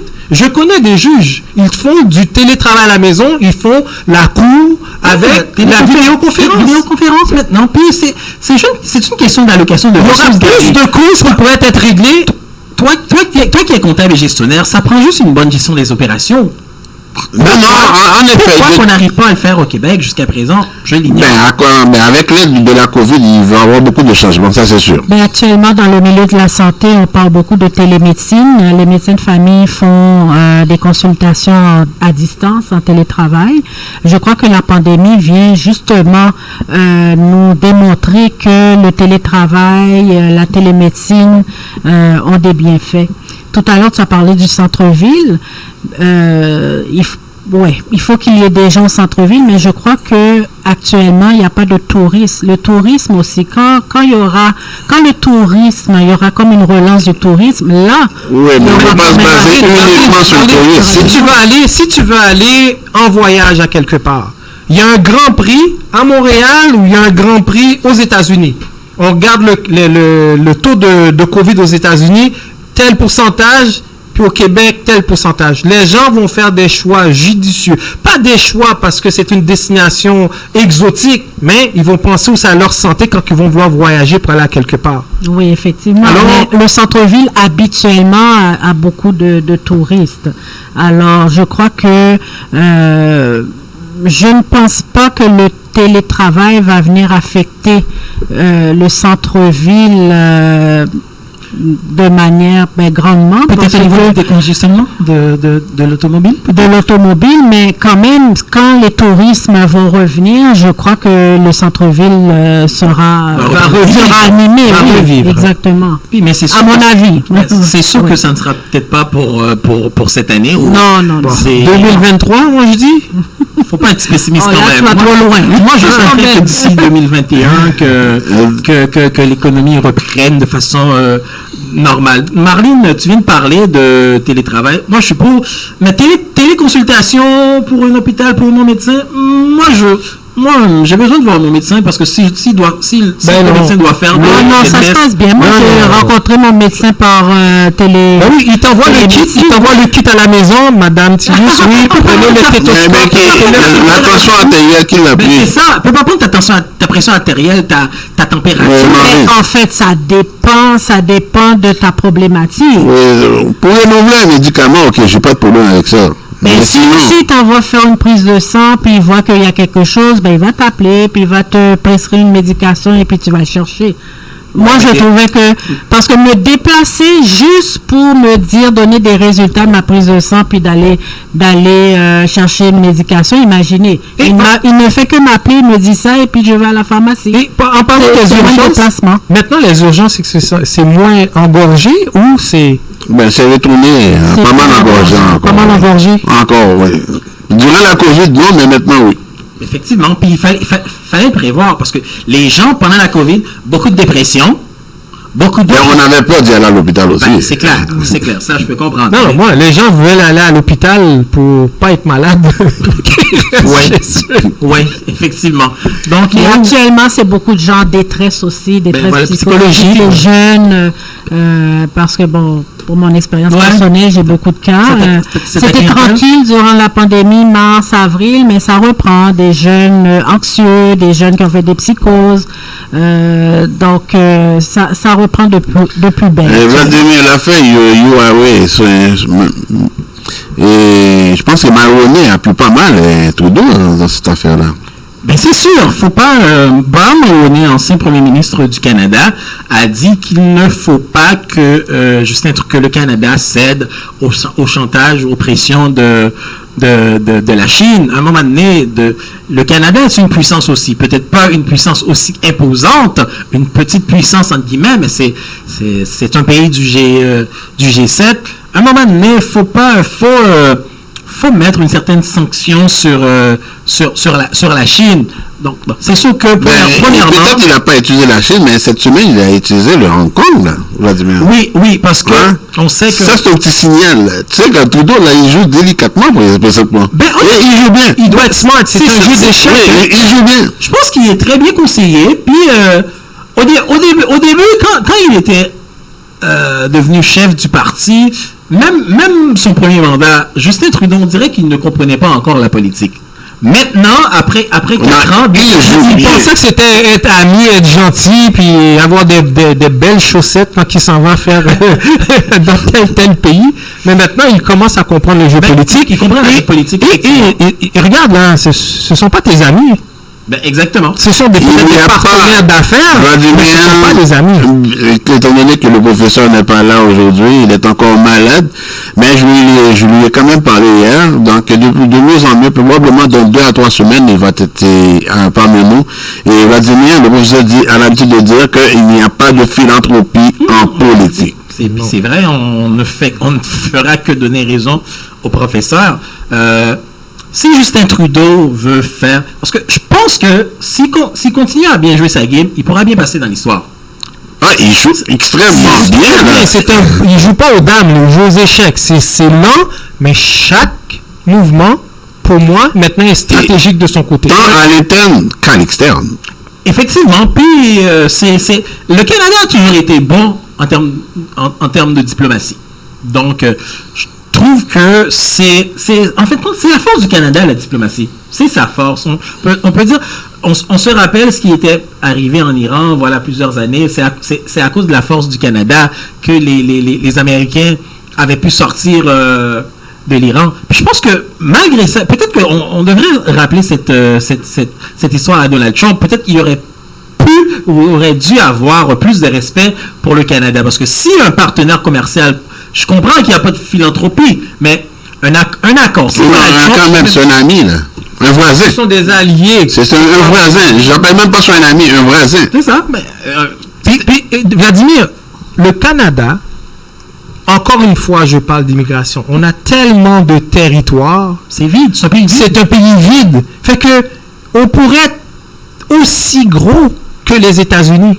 Absolument. OK? Parce qu'on a beaucoup de territoires au Canada. Et quand je parle aux gens qui sont aux États-Unis... En termes de population, c'est ça le problème. Ben c'est ça qui est en train de dire. Entre 360 millions versus 38 millions. 38 millions. Donc, on est des pinons. Il y a des Américains qui veulent maintenant venir habiter au Canada. Suivre le modèle canadien. Surtout à Toronto. Exactement. À cause de l'anglais. Et avec l'anglais. Puis il y en a des Américains aussi qui veulent apprendre la langue de Molière, qui veulent parler, qui veulent être bilingues. C'est sûr qu'il va y avoir une certaine figure de l'immigration faut voir ce qui se passe. Étant donné qu'au Québec, il y a une nouvelle ministre de l'immigration, Mme Gibault. Bon, elle n'a pas fait encore parler d'elle, bien que on lui a écrit, quand on dit on, pas nous, mais plusieurs personnes, plusieurs groupes l'ont interpellée. Plusieurs groupes ont dit, bon, le fait que, qu'elle soit née aux États-Unis, parce qu'elle est née aux États-Unis, émigrée au Québec, puis maintenant devenir ministre dans le gouvernement québécois, elle aura une vision d'ensemble, une vision plus globale, plus générale, que son prédécesseur n'avait pas. On se rappelle toute la bourde en immigration depuis l'année dernière, depuis l'histoire de la PEQ, le fameux PEC. Donc, on espère, comme j'ai dit, ça fait quoi? Ça fait un peu, juste une semaine, peut-être demain, ça va faire 2 semaines, depuis que Mme C'était qui l'ancien ministre encore? Simon Jolin Barrette. Simon Jolin Barrette, ça fait quoi? 2 semaines bientôt que Mme Oui, 2 semaines. On va essayer de l'avoir ici, même à notre studio, Hugues. Puis je pense que ça sera bien que Mme vienne nous donner sa vision de l'immigration post-COVID, parce que, les gens, il y a des décès au Québec, les gens vont partir à la retraite, il y a des gens qui vont changer de secteur, l'immigration s'avérera un enjeu incontournable, l'immigration sera important et nécessaire. Je comprends, il faut protéger les frontières, il ne faut pas laisser n'importe qui entrer au Québec, au Canada. Oui, mais regarde, le Québec, c'est déjà les Nations Unies. Ben, c'est vrai. C'est vrai.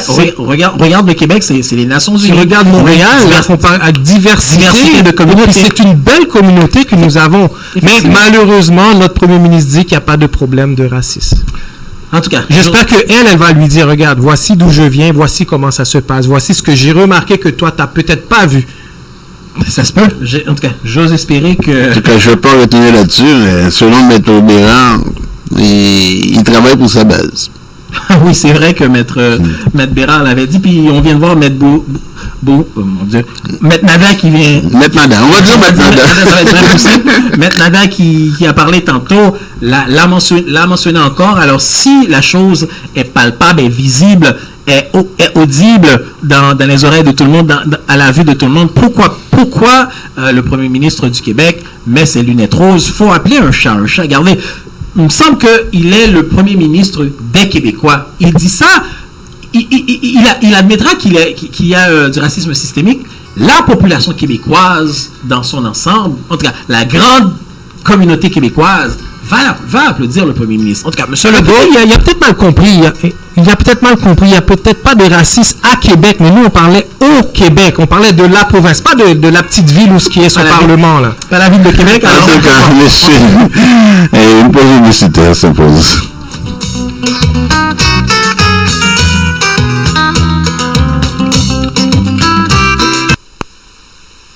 Bonjour, ici Pablo Rodriguez, député fédéral de Montréal-Merci. Je souhaite vous dire que les membres de mon équipe et moi, on est là pour vous. Le gouvernement a adopté de nombreuses mesures pour faire face à la crise de la COVID-19. Il y a des mesures pour nos travailleurs, nos familles, nos entreprises. En fait, pour en savoir plus, je vous invite à communiquer avec nos bureaux au 514-353-5044. On va passer à travers ceci ensemble. Mes amis, affaire COVID-19 là, c'est un bail sérieux. En pile, mon ap mouri. Faut que nous suivions conseil autorité. Pour nous pas prendre COVID-19 là, c'est laver mais nous en pile. Pour nous pas bailler l'autre monde COVID-19 là, c'est chita la caille nous. Si nous pas gagner pour nous aider famille nous, c'est chita la caille nous. COVID-19 là dans la rue, à temps pris souple, pas marcher avec.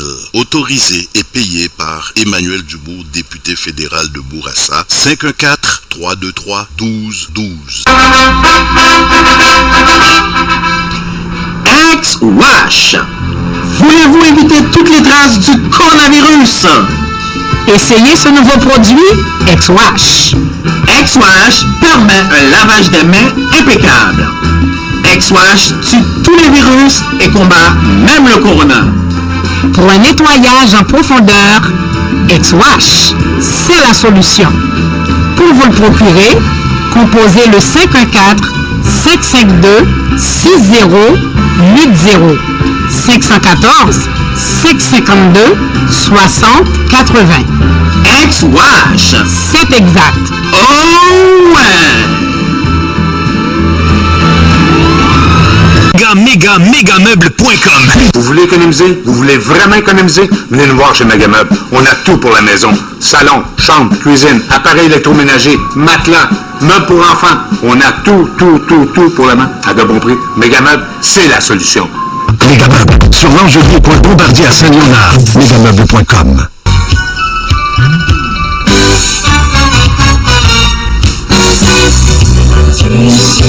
Avec Prêt Auto la caille facile. Prêtautolacafacile.ca. Avec l'Hélène.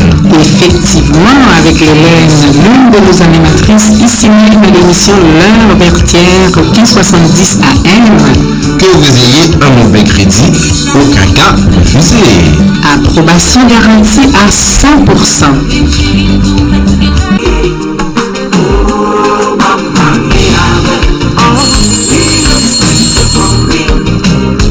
Restaurant Flam Flam, bonjour. Bonjour monsieur, avez-vous du griot?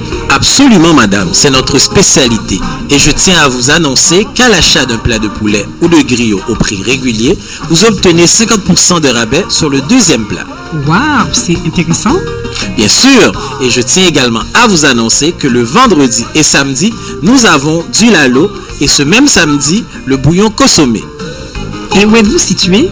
Nous sommes situés au 5808 Charleroi à Montréal-Nord, près de la Cordaire, en arrière du Canadian Tire, à côté du Walmart. Faites-vous aussi la livraison? Pour la livraison, ça oui madame. 514-329-7787. 514-329-7787. Restaurant Flap Flap, la cuisine authentique d'Haïti, en plein cœur de Montréal-Nord.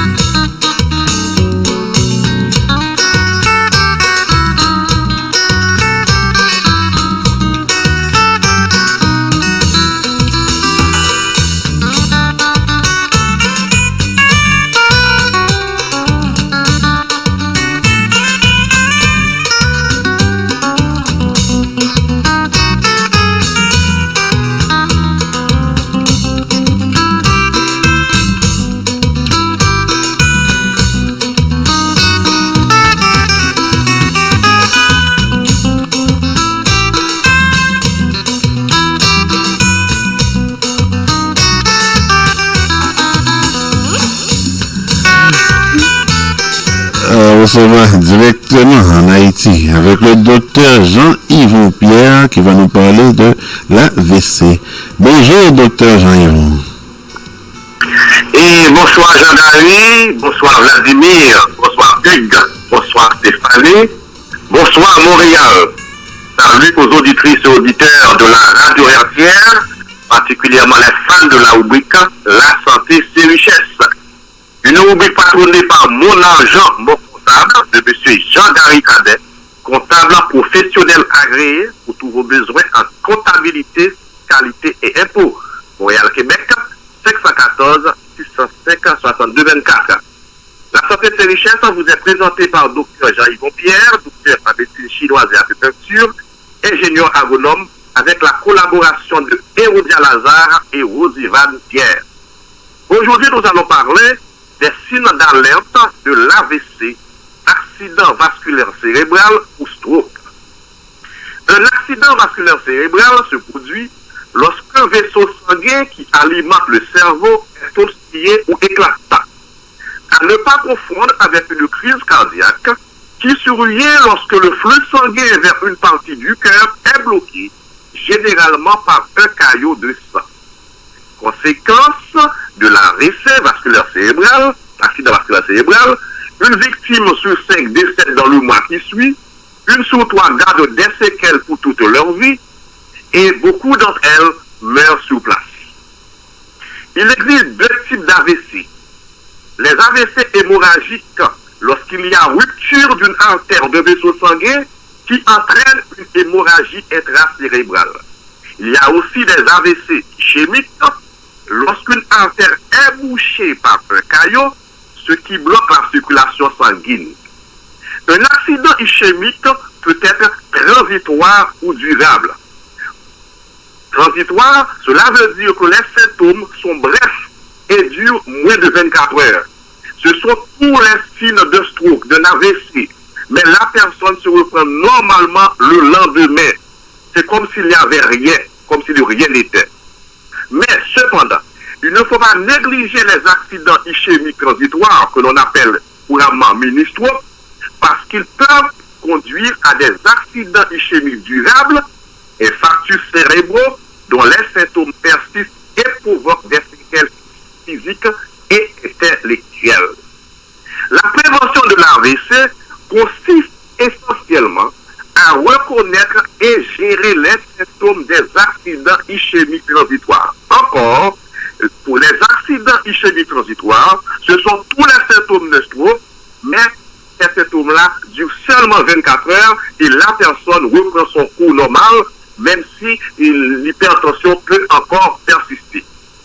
Et ces symptômes-là, ce sont une paralysie de membres ou d'un côté, une baisse de la vision ou une vision double, des troubles de la sensibilité de membres ou de côté, des troubles du langage, de la parole, des troubles de l'équilibre et des troubles de la compréhension. Et concernant les symptômes, la sévérité des symptômes varie en fonction de la localisation de la lésion et de la superficie de la zone affectée. Et pour vous aider à limiter l'extension des lésions cérébrales et la gravité des séquelles, les associations de cardiologie, que ce soit aux États-Unis, en France ou au Canada, ont lancé la campagne AVC vite, accident vasculaire cérébral vite, et les 4 lettres du mot vite signifient V, visage paralysé affaissé, I, inertie de membre et capacité de déplacer ce membre, trouble de la parole, difficulté de langage pour T, et pour E, extrême urgence, il faut appeler immédiatement les secours. Et en attendant l'arrivée des secours, les bons réflexes consistent à allonger le malade avec un oreiller sous la tête, à noter l'heure à laquelle sont survenus les premiers symptômes, à s'abstenir de donner à boire et à manger à la personne, à s'abstenir de donner aucun médicament à la personne, et si vous le pouvez, regrouper ces dernières ordonnances. Ces informations-là sont nécessaires et importantes surtout pour les Haïtiens qui ont tendance à laisser la personne à s'abstenir d'appeler les secours, surtout en Haïti, parce qu'il y a, ils croient, ces personnes-là croient, les Haïtiens croient, que si une personne est atteinte de stroke, est frappée de stroke, si vous l'amenez à l'hôpital, la personne va mourir. Alors c'est un vieux concept, c'est un concept faux qu'il faut éviter. Et pour finir, songez que les informations divulguées au cours de cette rubrique le sont à titre éducationnel et informatif seulement et ne peuvent remplacer en aucune façon une séance de consultation médicale. Pour toutes vos questions, n'hésitez pas à nous contacter par Messenger, @Jean-Yvon Pierre, WhatsApp, numéro 954 516 36 95. Merci de votre fidélité. À la semaine prochaine pour une rubrique pareille, même heure, même fréquence. 1570 AM, JLZ Radio Vertière, à l'heure de mon argent, mon comptable. Docteur Jean-Yvon, est-ce que avant d'avoir l'AVC, est-ce que nous avons des signaux comme tels? Oui, il y a des signes. Par exemple, vous pouvez avoir des maux de tête inhabituels, sans raison apparente. Parfois, vous sentez un étourdissement. Vous avez des troubles de la sensibilité.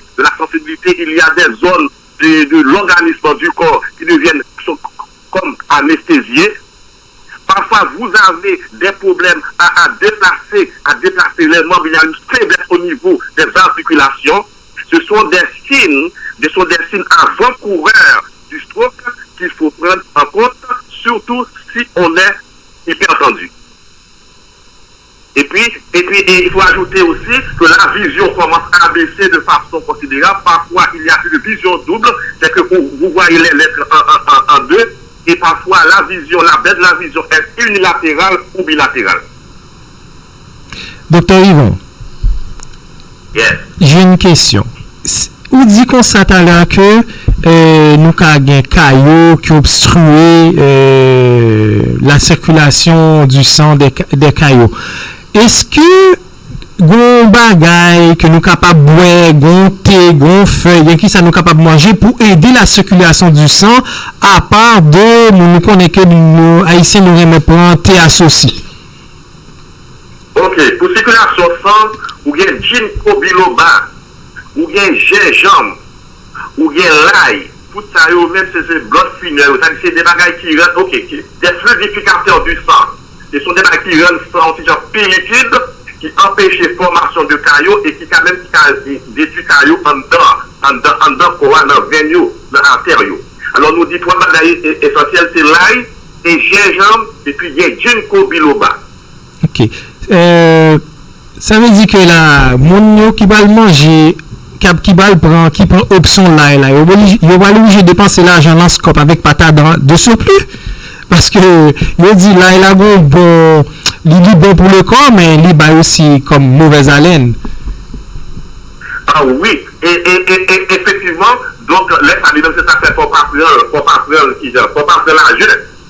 prendre l'argent, c'est faut prendre manger. L'autre prendre manger, donc il a atténué avec son dit là. Ok, d'accord. Disons, complication, ça, l'autre prend avec manger, parce qu'il n'est pas sur l'estomac là, le même côté de l'estomac là, il fait comme lui parce qu'il vient de manger, il est ensemble avec. Alors, c'est nous prenons un petit gousse d'ail, et puis nous grager, nous couper dans petits morceaux, et puis nous mettons la nourriture là, et puis là, fait du bien pour détruire les possibilité de caillots de sang dans le corps. Alors, si nous sommes capables de faire, exemple, prendre gingembre là, et puis ginkgo biloba, par contre, que je vais te dire là, ça veut dire que nous, c'est en termes de prévention contre AVC. Exactement, c'est ça que fait mon yo, c'est via un pile là de manger au Konya, c'est parce que on connaît qui est fait sous cœur, ok? Et fait là sous cœur là, c'est indirect, c'est parce que les empêcher formation caillot ça yo. Ok, et puis baisser le cholestérol, parce que le cholestérol là, le cholestérol, il peut y avoir des problèmes, même graisse, qui a bouché artérieux, il peut y avoir des problèmes cœur. Avec l'homme qui traite le cholestérol, lui, tout est bénéfique pour le cœur là, parce que indirectement, le cholestérol là, n'a pas eu de problème cœur. Alors, c'est pas juste shit à manger là, il mange ginkgo biloba avec l'autre, c'est quoi encore? Avec c'est pas comme ça, alors c'est surtout intégrer dans manger comme prévention. Mais si toutefois, mon normal a des problèmes salaires, ça lui-même, il est plus facile, même docteur, à prescrire qu'on y a là et là sous forme supplément, sous forme comprimée. Alors aussi, il faut nous jumeler ça avec une petite marche physique. C'est pas juste si tu as mangé là et vous pas faire une petite activité physique. C'est comme si quoi lui-même ou bien prend soin, mais cœur là qui besoin que sang circuler, c'est avec activité physique. Et nous ne pas oublier ça non plus. Oui, exactement, tout ça, c'est prévention, et bien, puis des ans net, même. C'est des bagailles en principe, exercice physique, ou qu'on n'a pas mangé trop de sel, par exemple, pour gérer l'hypertension. Parce qu'on l'hypertension, par exemple, en rôle, dans la VCA, et en général, c'est des gens qui sont hypertendus, qui peuvent gagner pour autant. Donc, et même, nous te qu'on dit pour l'hypertension, exercice physique, éviter sel, éviter stress, tout ça, c'est des bagailles qui toujours de mise.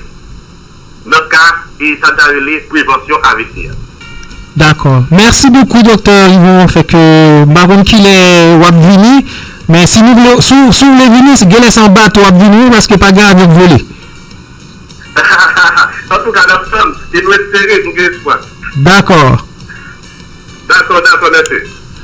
Bye. Ok, c'était le docteur Jean-Yvon Pierre.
Bonjour, ici Pablo Rodriguez, député fédéral de Marie-Merci. Je souhaite vous dire que les membres de mon équipe et moi, on est là pour vous. Le gouvernement a adopté de nombreuses mesures pour faire face à la crise de la COVID-19. Il y a des mesures pour nos travailleurs, nos familles, nos entreprises. En fait, pour en savoir plus, je vous invite à communiquer avec mon bureau au 514-353-5044. On va passer à travers ceci ensemble. Mes amis, affaire COVID-19 là, c'est un bail sérieux. En pile, mon a mouri. Faut que nous suivions conseil autorité. Pour nous pas prendre COVID-19 là, c'est laver mes nous en pile. Pour nous pas bailler l'autre monde COVID-19 là, c'est chita la caille nous. Si nous pas gagner pour nous aider famille nous, c'est chita la caille nous. COVID-19 là dans la rue, à temps pris souple, pas marcher avec. Autorisé et payé par Emmanuel Dubourg, député fédéral de Bourassa. 514-323-1212. Ex-Wash. Voulez-vous éviter toutes les traces du coronavirus? Essayez ce nouveau produit, Ex-Wash. Ex-Wash permet un lavage des mains impeccable. Ex-Wash tue tous les virus et combat même le corona. Pour un nettoyage en profondeur, Ex-Wash, c'est la solution. Pour vous le procurer, composez le 514-552-6080. 514-552-6080. Ex-Wash. C'est exact. Oh ouais! Monsieur Vladimir, en Haïti, la COVID-19, comment? Est-ce que c'est resté stable, plus ou moins? Jusqu'à présent, on peut parler d'une certaine, contrairement à la Floride, d'une certaine stabilité parce que ça ne fait pas autant de vagues qu'en Floride, mais je sais que les autorités sanitaires là-bas essaient de mettre en œuvre des cliniques pour tester les gens. Bon, comment ça va se faire, on ne sait pas trop, mais au moins il y a des démarches qui sont en train d'être faites depuis le mois dernier, je dirais. Et puis les avions, depuis le 30 juin, les vols ont repris vers Haïti. C'est sûr que la semaine dernière, on en avait parlé. Le président Jovenel Moïse était en comité pour lui, on dirait qu'il pense un petit peu comme Donald Trump. Il veut rouvrir l'économie pour faire... Quelqu'un qui en a pas? En tout cas, peut-être que les taxes douanières de voyage, je ne sais pas trop, parce que j'ai parlé à un cousin qui habite aux États-Unis, il m'a appelé vendredi. Ok, de toute façon. Il m'a appelé pour me dire qu'il était là-bas. Les voyages, c'est pour le 30, hein, c'est ça? Le 30 juin? Oui, depuis le 30 juin. Oh, c'est déjà commencé. Oui, depuis le 30 juin, depuis mardi. En plus, Miami, Haïti, justement. Ça sent pas bon, hein? Effectivement. Parce que tu sais quoi? De toute façon, quand on parle d'économie, Haïti n'est même plus capable de vivre sans Miami, sans la Floride. Tu sais qu'à un moment donné, il y avait 9 vols, là. Miami et la Floride, via Haïti. Effectivement. De par jour. Bon, c'est sûr que depuis le début de la pandémie, Haïti, même contrairement aux États-Unis, contrairement au Canada, Haïti avait fait des tests. Les gens qui quittaient Haïti, qui entraient à l'aéroport, il y avait une espèce de machine qu'on pointait sur eux pour voir si les gens avaient la fièvre. Bon, est-ce que ça s'est modernisé depuis? On attend pour voir les nouvelles, pour voir qu'est-ce qui se passe, mais les vols ont repris des États-Unis vers Haïti en fonction de ce qui a été dit, puis en fonction de ce qui a aussi, étant donné que j'ai eu un appel de grand cousin qui se trouve présentement là-bas. Ok. Mais sinon, on avait la semaine dernière Toto Emmanuel Constant qui était là, on en avait parlé. Bon, les rumeurs circulent. Jusqu'à présent, ça reste dans la catégorie de rumeurs. On parle du potentiel retour de Guy Philippe, fort probablement après Toto Constant. On ne sait pas ce qui va se passer. Est-ce que Guy Philippe va retourner en Haïti ou pas? On attend, on essaie de constater ce qui se passe. Et puis, voilà. Ah oui, puis... plusieurs quartiers populaires, les ghettos, entre autres Grand Ravine, Village de Dieu, il y a il y a une certaine révolte des jeunes qui dénoncent haut et fort que ce sont effectivement les politiciens qui les arment afin qu'ils créent le désordre dans le pays. Donc, plusieurs jeunes hommes, cette semaine, je ne sais pas si on aurait le temps de faire jouer un extrait ou peut-être pas,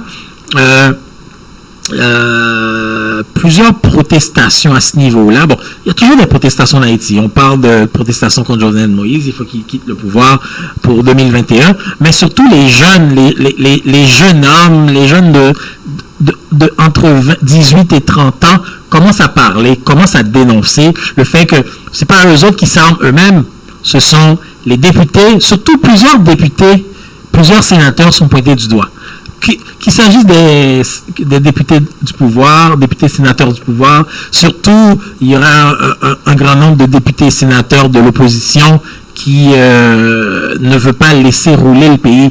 Donc on comprend maintenant que la jeunesse en a marre, en a vraiment marre.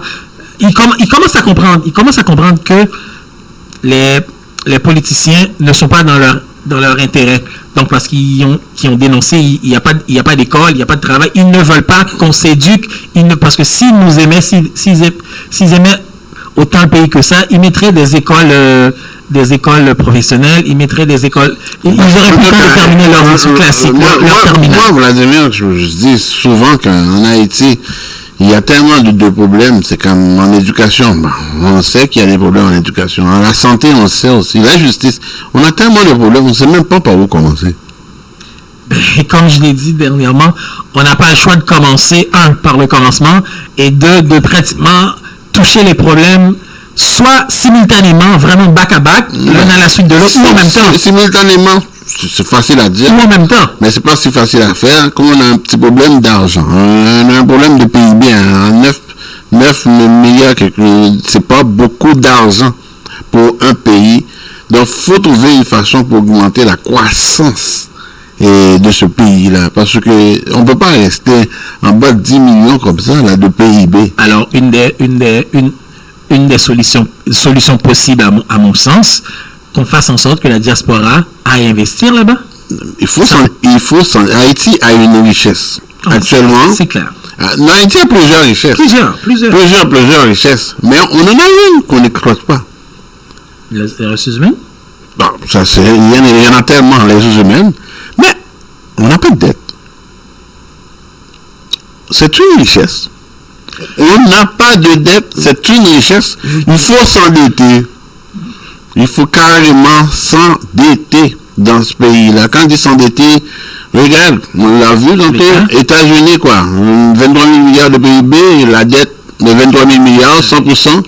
Regarde, en Haïti, mettons là un PIB de 9 milliards. On s'endette de 9 milliards de dollars demain matin. On peut faire beaucoup de choses avec 9 milliards. En espérant que... 9 milliards investis vraiment dans le pays. C'est ça. Dans le pays. En espérant qu'il n'y aura pas de détournement de fonds, que ça sera vraiment pour la santé, les infrastructures. Comme en vérification, il y a toujours une marge de manœuvre. Oui, alors il faut le minimiser. Il faut minimiser. Il faut faire en sorte que cette regarde, même si c'est un détournement de quoi, de 100 millions, mettons, on va dire. Donc, au moins, si on a la différence pour faire que de quoi, donc, on s'en va à la bonne direction pareil. C'est pas ce qu'on veut. On veut pas avoir de détournement de fonds. Je comprends, mais, écoute, on connaît Haïti, on sait comment que ça fonctionne, mais au moins, c'est comme disait un de mes amis, c'est comme, il y a la différence entre le gâteau et la crème. C'est comme je disais, la différence entre la République dominicaine, les autres ils vont prendre la crème, mais en Haïti ils vont prendre le gâteau. Donc si on se contente de prendre juste de la crème seulement, on s'en va sur le bon chemin, Vladimir. Bon, en tout cas, faudrait prendre à mon sens ni crème ni gâteau, parce que faut penser pour l'ensemble de la population. Oui, parce que si on prend une dette de 9 milliards de dollars, par exemple, c'est qu'à 9 milliards de dollars, C'est comme... C'est pour la génération future. Un démarrage, puis... c'est pour la génération future. J'ose espérer aussi... C'est quelque chose vraiment facile. Mais admettons que le Fonds monétaire international ne veut pas vous prêter, la Banque mondiale ne veut pas vous prêter. Vous allez même être capable de trouver un individu pour vous prêter 9 milliards de dollars. Du financement privé. Donc ça, c'est facile. Ce que je vais dire qui va peut-être sembler farfelu un peu, alors qu'on fasse en sorte que la France restitue les plus de 21 milliards de dollars, au moins, du moins c'est une partie. Tu parles de 9 milliards, alors que la France commence à donner le tiers. On ne va pas retourner là-dessus. C'est pas le moment. Je n'ai pas dit. Pourquoi ça ne sera pas le moment? Regarde, là, c'est pas le moment pour moi. C'est comme, oui, on peut faire ces démarches-là, oui, on n'a pas de problème là-dessus. Mais, par exemple, on peut s'endetter et pour dire que on a un pays qui surtout, on sait pertinemment que le FMI est contrôlé par l'Europe. Si on dit contrôlé par l'Europe, ça veut dire par la France surtout. Donc, on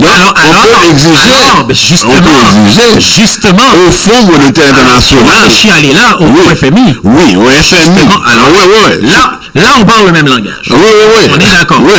On est fort. Oui, au FMI, on a besoin de 9 milliards parce que les petits 60 millions de dollars que le FMI donne là, et je m'en excuse. Je suis d'accord avec toi sur ce point-là. Peut-être que cette restitution-là pourrait passer indirectement. Par après. Et là, on n'a même pas besoin d'argent, là. On juste un prêt. Non, mais cette restitution, même pas. Ok. Non, pas. Alors, attends, regarde là, parce que l'émission termine. Regarde, on fait un prêt, on donne un garantie, on ne donnera pas un garantie souverain, là. Non, zéro garantie. On ne donnera pas un garantie souverain. Alors, la garantie, ce sera la France. C'est la France, là. Pas Haïti. La France sera la garantie, non Haïti. On est d'accord? On ne donnera pas de garantie de souveraineté, on va dire. Gary, pardon, je prends 15 secondes pour terminer avec ça. L'aspirant chef candidat à la chefferie du Parti québécois, Guy Nantel, a une suspension du parti parce que pour un règlement qu'il qualifie de pratiquement niaiseuse. Pourquoi? Parce qu'il ne pouvait pas contacter les membres du Parti québécois par email. On dirait qu'il a contacté les membres par email. Il a eu une suspension de 48 heures. Il est sorti sur les médias sociaux et puis il a dénoncé ça. Donc, on pourra peut-être en entendre parler un petit peu longtemps. Oui, peut-être que rapidement, j'ai peut-être une vie, il reste peut-être 15 secondes. Ça, ce sont les paroles de Guy Nantel. C'est tout de même hallucinant. Le Parti québécois vient de me sanctionner parce que j'ai soi-disant contrevenu à une règle du parti qui empêche les candidats de communiquer par courriel avec les membres du parti. Je tiens à dire publiquement que je considère cette règle absurde et je connais nullement la validité de la sanction pour les raisons suivantes. Donc, au fil de ma carrière, blablabla. Donc, M. Nantel est un bon fusil. En résumé, Vladimir, pas de garantie souveraine. Donc, la France sera la garantie. Et la France sera la garantie. C'est ça. Je pense que ça sera la meilleure façon pour la France de comme, regarde, un petit pays comme Haïti, comme ça, on peut même demander 50 milliards de dollars, là. Hein? Pourquoi pas? Absolument. Et puis, avec ça, on part à 9. Effectivement. Et puis, en tout cas, étant donné qu'il y a des prophéties pour Haïti, à l'avenir, pour un débat. Vladimir, les salutations habituelles. À Tati Celo, salutations à toutes nos femmes. Donc, par peur d'oublier une femme, à toutes nos femmes de la radio. Donc, Stéphanie, Miss Rain, Marlene qui était là, Madoua, bien sûr, Maître Madoua, si je ne veux pas avoir de contravention avec mon avocate. Et puis, oui, je dis Tati Celo, Early, toute la gang qui nous écoute, nos animateurs, nos pasteurs, nos chroniqueurs. Voilà, les gens d'Internet, Willy Lebeau, ainsi que les gens... Madame Télé, j'ai pas entendu. Non, je l'ai dit, Marlene. Les gens en Haïti, les gens en Afrique, et les gens un petit peu plus loin au Québec, au Canada, dans la francophonie. Voilà.